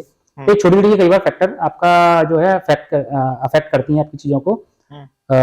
शॉर्ट लिस्टिंग में जो अपना क्वेश्चन था कि शॉर्ट लिस्टिंग में क्या रीजन होते हैं, तो और मोस्टली कंपनी आपका चेक करती हैं। मतलब अगर आप प्रोफेशनल हैं तो लिंक्डइन जरूर देखते हैं, लिंक्डइन के साथ साथ आपका अगर फेसबुक, इंस्टाग्राम भी चेक कर लेते हैं अगर मिल जाता है। तो कई बार नहीं भी मिलता है, it's not a thumb rule की करेंगे ही, बट कहीं ना कहीं उसका वेटेज उसका भी रहता है। अगर स्क्रीनिंग कर रहे हैं हम उसको आपका CV को, तो ये सारी चीजें देखते हैं। HR को बोला हुआ है मैंने स्पेशली कि हाँ उसका एक बार वो भी देख लेना, सोशल मीडिया हैंडल सारे चेक कर लेना कि क्या है, क्या नहीं करता, क्या करता है। कई बार उसका पता चल जाता है फेक तो नहीं है, लिंक्डइन में दिखा रहा है कुछ और एक्सपीरियंस, रेज्यूमे में कुछ और, बोल कुछ और रहा है, तो वहाँ कई बार क्रॉस पकड़ा जाता है, उसका गलतियां पकड़ जाती हैं। एक और एग्जाम्पल देता हूँ सोशल मीडिया का, कि अभी एक एम्प्लॉय ने बोला कि मुझे छुट्टी चाहिए, मैं घर जा रहा हूँ, कुछ अर्जेंसी है। वो चला गया, लेकिन वो ध्यान भूल गया, उसने स्टेटस पे डाल रहा बढ़िया लखनऊ घूम रहा है बुलेट पे, बढ़िया चश्मा लगा के, और वो बढ़िया उसने शायरी वायरी लिखी लखनऊ की और ये टाइप से। मैंने तो बोला छुट्टी इसलिए चाहिए थी, लेकिन लखनऊ नहीं सर, वो तो मैं 2 घंटे के लिए वापस आ गया। तो कई गलती ऐसी हो जाती है। तो ये सब चीजें पता चलता है कि ये झूठ बोल रहा है या ये सोशल मीडिया पे क्या है। ठीक है, मना नहीं है, छुट्टी ले रहे हो आप, जाओ करो, लेकिन गलत झूठ बोल के तो मत जाओ। बॉस को सोशल मीडिया पे नहीं छोड़ना चाहिए। हाँ, तो वो नहीं बच सकते, लेकिन आज के दिन कहीं ना कहीं जुड़ा होता है, वो नहीं होगा, कोई और एम्प्लॉय जुड़ा होगा, कोई और होगा, कहीं ना कहीं से न्यूज मिल जाएगी। तो ये सारी चीजें, मतलब मैं गलत नहीं कहता, गलत है कि आप मत करो, आप जॉब कर रहे हो तो अपनी सोशल लाइफ छोड़ दो या पर्सनली मत करो, बट थोड़ा सा कॉन्शियस रहना चाहिए कि हाँ इससे हमारा कहीं ना कहीं से इम्पैक्ट पड़ सकता है बिजनेस पे, या अब जब से बिजनेस ओनर में रहा हूँ तब से मैं अपनी फालतू चीज़ नहीं डालता फेसबुक पे या उस पर लिमिटेड, जो मतलब कैरियर को कहीं डेंट ना लगाएं, वो चीज़ें डालनी होती हैं। थोड़ा ध्यान रखना होता है कि हम कोई अपनी ऐसी कोई लाइफ की ऐसी कोई चीज़ें शेयर नहीं कर रहे हैं जो कि कहीं ना कहीं नुकसान पहुंचा दें या उसका कोई एडवर्स इफेक्ट हो, नेगेटिव इम्पैक्ट पड़े कोई भी चीज़। Right. तो थोड़ा सा अवेयर रहना चाहिए सोशल मीडिया पे शेयर करते रहें। कॉलेज से एक बच्चे की 20 लाख का पैकेज लग रहा होता है, एक का लग रहा होता है 5 लाख का। क्या किसमें डिफरेंस है? बच्चों में डिफरेंस है, स्किल सेट में डिफरेंस है, क्या डिफरेंस होता है इन दोनों के? बच्चों का ये है मेन तो वही कि उसने तो जब कंपनी आई होगी तो उसने 30 40 50 पूरे क्लास के ही इंटरव्यू जो भी लोग बैठे होंगे उन सबका लिया होगा। उसमें से अगर एक या दो को सिलेक्ट कर रहे हैं वो लोग, तो कहीं ना कहीं उनके एटीट्यूड में, बिहेवियर में, उनका सीवी में, उनके सोशल मीडिया अकाउंट में बहुत सारी चीजें देखते हैं। सबसे ज्यादा हर पर्सन पहले बात तो हमें किसी को कंपेयर करना नहीं चाहिए, गलत चीज है वैसे तो, कि this is not a right apple to apple compare.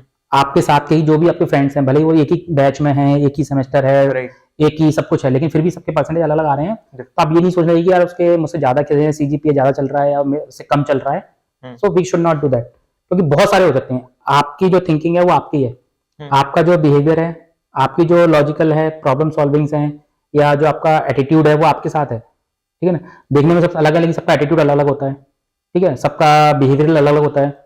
कोई हर किसी में गुस्सा, किसी में गुस्सा ज्यादा होता है, ठीक है ना। कोई बिल्कुल सॉफ्ट नेचर का है, कोई बिल्कुल एकदम सेवा भाव बहुत ज्यादा होता है, किसी में एकदम से बिल्कुल गुस्सा टाइप का, नहीं नहीं नहीं यार पता नहीं अजीब ही। तो ये सारे फैक्टर्स ही उसको ऊपर या नीचे करते हैं। तो एक का वो जो 5 लाख या 20 लाख या कंपनीज की क्या नीड है, उसको कौन सी क्वालिटी, जैसे कि मैनेजर आया तो मुझे लीडरशिप क्वालिटी चाहिए, कंपनी एक ही, अब ये भी कह सकते हैं कंपनी तो एक ही है लेकिन इसको 5 लाख इसको 10 लाख क्यों दे रहे हैं। राइट। तो रोल्स के हिसाब से भी उसकी क्या क्वालिटीज हैं वो मैच कर रही नहीं कर रही। अगर मुझे मैनेजर चाहिए तो मैं लीडरशिप क्वालिटीज पे ज्यादा फोकस करूंगा, डेवलपर चाहिए तो मैं प्रॉब्लम सॉल्विंग पे ज्यादा फोकस करूंगा, ठीक है। सर्वर टीम है तो उसके दूसरी क्वालिटीज होंगी, एचआर है उसकी क्वालिटीज अलग होंगी, ठीक है। तो उसके सॉफ्ट स्किल्स होने चाहिए, एचआर को कभी रूड नहीं होना चाहिए, वो सॉफ्ट होना चाहिए बिल्कुल, क्योंकि अगर एम्प्लॉय को अगर वो नहीं कर सकती हायरिंग में भी, कंपनी का फेस वही है, सबसे पहले कैंडिडेट उसी से एचआर से बात कर रहे हैं। अगर वो रूड है या उसके सॉफ्ट स्किल्स अच्छे नहीं है तो कंपनी को बोलेंगे या वो कंपनी बेकार है, वहाँ की कंपनी ने बहुत बेकार तरीके से बात की। वो ये नहीं कहेंगे हमारे किसी पर्टिकुलर पर्सन से बात हुई, वो पूरी कंपनी को ब्लेम करेंगे, उस कंपनी से बात हुई थी और उन्हें बहुत गंदे तरीके से बात की, या वहां से रिस्पॉन्स अच्छा नहीं आया, या वहाँ पे इंटरेक्शन हमारा अच्छा नहीं हुआ। तो हर प्रोफाइल के हिसाब से भी स्किल्स अलग देखी जाती हैं, उसी के डिफरेंट करता है, सैलरी भी डिफर करती है। तो वही, तो मुझे कंपेयर नहीं करना, मुझे अपने आप को ग्रो करना है। अपने आप को ग्रो करने के लिए मुझे अपनी सॉफ्ट स्किल्स पे ध्यान देना है, जो भी मेरी इंडस्ट्री है, कोर अपना ब्रांच है, उसकी स्किल्स पे ध्यान देना है। कई बार 90% वाले को नहीं मिलता, लेकिन कम 60% 70% वाले को वो ज़्यादा सैलरी मिल सकती है। अगेन डिपेंडिंग ऑन कि हम कितना अपने आप को प्रेजेंट कर पाए, right. Interview is all about like selling yourself, अपने आप को सेल करना है। वहाँ पे आप कितना अच्छा अपने आप को मार्केट कर पा रहे हो, या आपने पास्ट में क्या किया है, क्या सीखा है, क्या क्या आता है, क्या नहीं आता। तो अगर आप अपने आप को सेल करना सीख गए, आपकी जॉब अच्छी मिल जाएगी। आपको भले नॉलेज बहुत सारी है लेकिन आप अपने को सेल करना नहीं आ रहा, आपको प्रेजेंट करना नहीं आ रहा, अपने आपकी खुद की मार्केटिंग करना नहीं आ रहा, तो कुछ नहीं कर पाओगे आप। तो वही डिफरेंस है। बच्चों का सपना होता है फांग इंडस्ट्री में जाने का, लाइक वो लोग जाना चाहते हैं बहुत सारी फेसबुक, एप्पल टाइप्स की कंपनीज में। स्टार्टअप्स को आजमाना चाहिए, स्टार्टअप्स की और बच्चों को जाना चाहिए, उनमें जॉब करनी चाहिए। स्टार्टअप में क्या डिफरेंस होता है एक बड़ी कंपनी में जॉब करने में और स्टार्टअप में जॉब करने में? देखो, सैलरी का ऑब्वियसली डिफरेंस है। स्टार्टअप शायद इतना पैसा नहीं दे पाए जो ये फार्म कंपनीज दे सकती हैं ऑब्वियसली, बट अगर आपका लर्निंग फोकस है, लर्निंग आपका ऑब्जेक्टिव है, इंटेंशन है, तो छोटी कंपनी में आपको लर्निंग ज्यादा अच्छी मिलेगी। क्यों? क्योंकि वहां पे जो सारा काम करना है वो आपको ही करना है। वहां पे लोग लिमिटेड हैं, तो एक इंसान के ऊपर ज्यादा रिस्पॉन्सिबिलिटीज हैं, ज्यादा उसको काम शेयर करना होता है। दूसरा, बड़ी कंपनीज में क्या होता है कि हर चीज के लिए प्रोसेस बनाई गई है, हर काम करने के लिए अलग अलग लोग बनाए गए हैं, ठीक है। जैसे मैं अपनी बात करूं तो IBM हम लोग काम कर रहे थे, IBM के लिए क्लाइंट के लिए जेरॉक्स के लिए काम कर रहे थे, तो वहां पे 250 लोगों की टीम थी। अब मुझे ओवरऑल पूरे प्रोजेक्ट का ही नहीं पता कि क्या चल रहा है, मुझे तो सिर्फ इतने इंस्ट्रक्शन आते थे कि आपको तो सिर्फ एक ऐसा लॉजिक बना के दे दो कि ये आपको डेटा मिलेगा और आपको अब एंड में ये प्रोसेस करके देना है, दैट्स इट। अब मुझे ओवरऑल कॉन्सेप्ट, क्योंकि वो हाई लेवल लोग पता होगी, मैनेजर्स और डिलीवरी मैनेजर्स और जो कंपनीज के टॉप शॉट्स हैं उनको पता है, लेकिन हम बिल्कुल छोटे लेयर पे थे नीचे, तो सिर्फ उतना ही मॉड्यूल पता है कि हमें इतने मॉड्यूल के लिए काम करना है। लेकिन अगर ये स्टार्टअप्स होता जहाँ लोग ही 10 20 50 लोग हैं, तो आपको पूरी क्लैरिटी है, विजिबिलिटी आपको पूरे प्रोजेक्ट की है। तो उस पॉइंट ऑफ व्यू से आपको डेटाबेस का भी काम आपको देखना है, ठीक है, सर्वर का भी आपको देखना है। हो सकता है कल को वहां सर्वर टीम डेवऑप्स अलग से नहीं है, तो डेवऑप्स वाला काम भी आपको खुद से ही करना है, ठीक है। आपको टेस्टर भी नहीं है तो टेस्टिंग भी खुद ही करनी है, डॉक्यूमेंटेशन भी बनाना है। कई बार हो सकता है क्लाइंट से भी आपको खुद ही बात करनी पड़ रही है, क्लाइंट इंटरेक्शन में ही मिल रहा है। मतलब मुझे याद है कि HCL के अंदर जब मैं कैंपस सिलेक्शन हुआ, करीब करीब 1.5 साल बाद मैंने पहली मीटिंग करी हुई क्लाइंट के साथ। उससे पहले तो अपनी विद इन कंपनी एम्प्लॉइज के साथ ही। लेकिन अभी अगर यहाँ पे बात करूँ तो हम पहले दिन ही एम्प्लॉइज को क्लाइंट के साथ कनेक्ट कर देते हैं कि भैया ठीक है, क्लाइंट की रिक्वायरमेंट समझो, प्रोजेक्ट बनाओ। तो ये एक्सपोजर मिला आपको कहाँ, छोटी कंपनीज में। राइट। बड़ी कंपनी में क्लाइंट से मिलवाने के लिए 2 साल जब मेरे को कॉन्फिडेंस आ गया कि हाँ ये बात कर लेगा, कभी कंपनी की रेपुटेशन की मामला है, तो वो वहां पे वो एक्सपोजर लेट मिला। चीजें थोड़ी सी करने को मिल रही थी। आपको तो सिर्फ जावा डेवलपर हो, आपको सिर्फ जावा का इतना पीस लिखना है बस, इसके आगे कुछ करना ही नहीं है। डेटाबेस की टीम अलग बैठी है, वो क्वेरी बना के देगी आपको। लेकिन यहाँ पे एक डेटाबेस क्वेरी भी खुद ही डिजाइन कर रहा है, वो प्रोग्रामिंग भी कर रहा है, लॉजिक भी खुद ही बना रहा है, डिजाइन में HTML के कोड भी खुद ही लिख रहा है, और जब डेवऑप्स नहीं होते थे सर्वर पर भी खुद ही मतलब सारा हैंड्स ऑन कर रहे हैं। तो ये एक डिफरेंस होता है कि आपको लर्निंग अगर इंपॉर्टेंस है, आपको लगता है कि अभी सीखना चाहिए 1 साल 2 साल 3 साल, तो स्टार्टअप्स छोटी कंपनीज को ज्वाइन करें। मांग फांग में जा सकते हैं आप, बट अगेन वहाँ पे इतना बड़ा है कि आपको पूरा सिस्टम कभी देखने को सीखने को मिलेगा नहीं। बिल्कुल आप छोटा सा काम, एक पार्ट मिलेगा आपको काम करने के लिए, मॉड्यूल मिलेगा, उसके अंदर भी बहुत छोटा सा काम करने को मिलेगा। तो ये एक बेसिक डिफरेंस यही है कि वो लर्निंग का है, जो छोटी कंपनी बड़ी कंपनीज का। वन लास्ट क्वेश्चन, आप भी बड़ी बड़ी कंपनीज में काम कर चुके हैं लाइक IBM, विप्रो, और फिर आपका स्टार्टअप करने का सीन क्या था, क्यों स्टार्ट किया स्टार्टअप? बहुत सारे रीजन थे। सबसे बड़ा रीजन था अपना ग्वालियर वापस आने का, ठीक है। दूसरा अपॉर्चुनिटीज क्रिएट करने का। ये ग्वालियर के अंदर जब मुझे वापस आना था तो 2015 मतलब ट्राई तो एक्चुअली मैं 10-11 से कर रहा था, बट उस समय अपॉर्चुनिटीज बिल्कुल भी नहीं थी, कंपनीज नहीं थी ग्वालियर में। एक जगह इंटरव्यू दिए, वही 10,000 ले लो, 15,000 ले लो, 20,000 ले लो, ठीक है। तो वो एक सबसे बड़ा चैलेंज था। तो फिर वही कहीं पे कोट पड़ा था कि यार जब कोई अपॉर्चुनिटी मिले तो खुद ही अपॉर्चुनिटी क्रिएट कर दो। तो वही मैंने कहा यार ये सब पहले ज्ञान लगता था ऊपरी, करेंगे कैसे। फिर ऐसे ही बैठे बैठे अचानक याद आया कि यार चलो यार अपना खुद का स्टार्ट करके देख सकते हैं। तो ग्वालियर में है भी नहीं कंपनीज, और इतनी सैलरी कोई देगा नहीं जितनी वहाँ मिल रही है। तो एक ही रास्ता बचता है अपना, एक रिस्क लेके देखते हैं, चलो ट्राई करते हैं।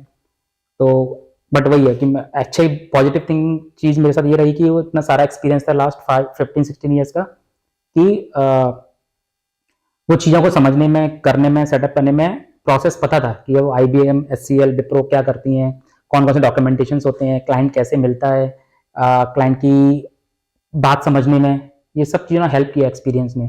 तो ये एक सबसे बड़ा रीजन था कि ग्वालियर के अंदर अपॉर्चुनिटीज क्रिएट करनी थी, ठीक है। IT के अंदर ही अपना काम करना था, क्योंकि या तो फिर वो लाइन छोड़ो अपना आफ्टर 15-16 ईयर्स के बाद, अपना दूसरी कोई इंडस्ट्री पकड़ लो ग्वालियर में, लेकिन कोई भी इतनी अच्छी जॉब नहीं थी या अपॉर्चुनिटी नहीं थी कि अपना कर पाए। बिजनेस करना था, फिर वो जीरो से कोई और नॉन टेक्निकल बिजनेस करते तो वो भी। तो इसलिए यही एक बस सबसे बड़ा रीजन था कि जॉब अपॉर्चुनिटीज ग्वालियर में क्रिएट करनी थी। और बड़ी खुशी मिलती है आज की करीब करीब 300 से ज़्यादा लोग as a intern, full time employees आए और गए बीच बीच में, और सबको लगता है कि ग्वालियर के अंदर भी इस लेवल का काम इंटरनेशनल क्लाइंट के साथ बैठ के काम करने को मिल रहा है। आज हम लोग AI के प्रोजेक्ट्स भी कर रहे हैं, पाइथन पे काम कर रहे हैं, जो लेटेस्ट टेक्नोलॉजीज बड़ी कंपनी भी आज भी अडॉप्ट नहीं कर पा रही हैं, उस पर हम लोग ग्वालियर में बैठ के काम कर पा रहे हैं, और लोगों को यहाँ क्या कहना चाहिए, अपॉर्चुनिटी प्रोवाइड कर रहे हैं कि लोग यहाँ पे आके काम कर सकते हैं। कितने सारे प्रोडक्ट्स बना दिए क्लाइंट्स के लिए, और सबसे जो होता है सब ग्वालियर ऐसी छोटी जगह बैठ के हम इंटरनेशनल क्लाइंट को सर्व कर पा रहे हैं।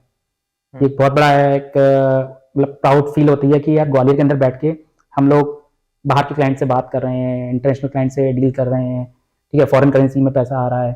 तो वो सारी चीजें ग्वालियर में आज से पहले ड्रीम था, मतलब ड्रीम तो सोचा भी नहीं था कि ऐसा होगा भी, राइट। लेकिन अभी वो सब कर पा रहे हैं। तो because of the technology, again हमारा जो आज का टॉपिक है टेक्नोलॉजीज, तो बिकॉज ऑफ द टेक्नोलॉजीज हम ग्वालियर में बैठ के हम इंटरनेशनल क्लाइंट को सर्व कर रहे हैं, फॉरेन करेंसी लेके आ पा रहे हैं, लेटेस्ट टेक्नोलॉजीज पे काम कर रहे हैं, जो AI जो आज की पूरी दुनिया बात कर रही है, AI की, ChatGPT की, या आपके और भी क्रिप्टो करेंसीज हो गए, आपके बहुत सारी चीजें हो गई इन सब के बारे में, और उन सब पे बैठ के हम यहाँ ग्वालियर के अंदर बैठ के काम कर रहे हैं अपने घर के लोगों के बीच में, और ग्वालियर के लोगों के लिए भी अपॉर्चुनिटी क्रिएट कर पा रहे हैं। स्टूडेंट्स आते हैं कई सारे कॉलेजेस के, अपने MIT से, ITM से, MET से, उनके बच्चों को इंटर्नशिप की अपॉर्चुनिटी दे रहे हैं।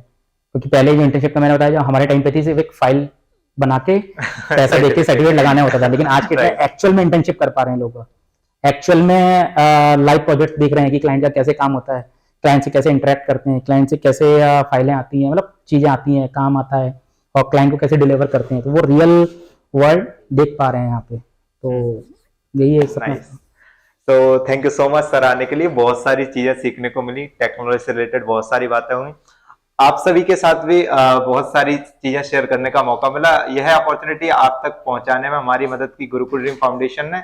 हमारा एक इनिशिएटिव है द ओपन स्टोरी, जिसके माध्यम से हम आपके समक्ष ऐसी ही पॉडकास्ट और सीरीज लेके आते रहेंगे। Thank you so much sir join करने के लिए। Thank you. जुड़े रहें इस चैनल से, सब्सक्राइब कर दें।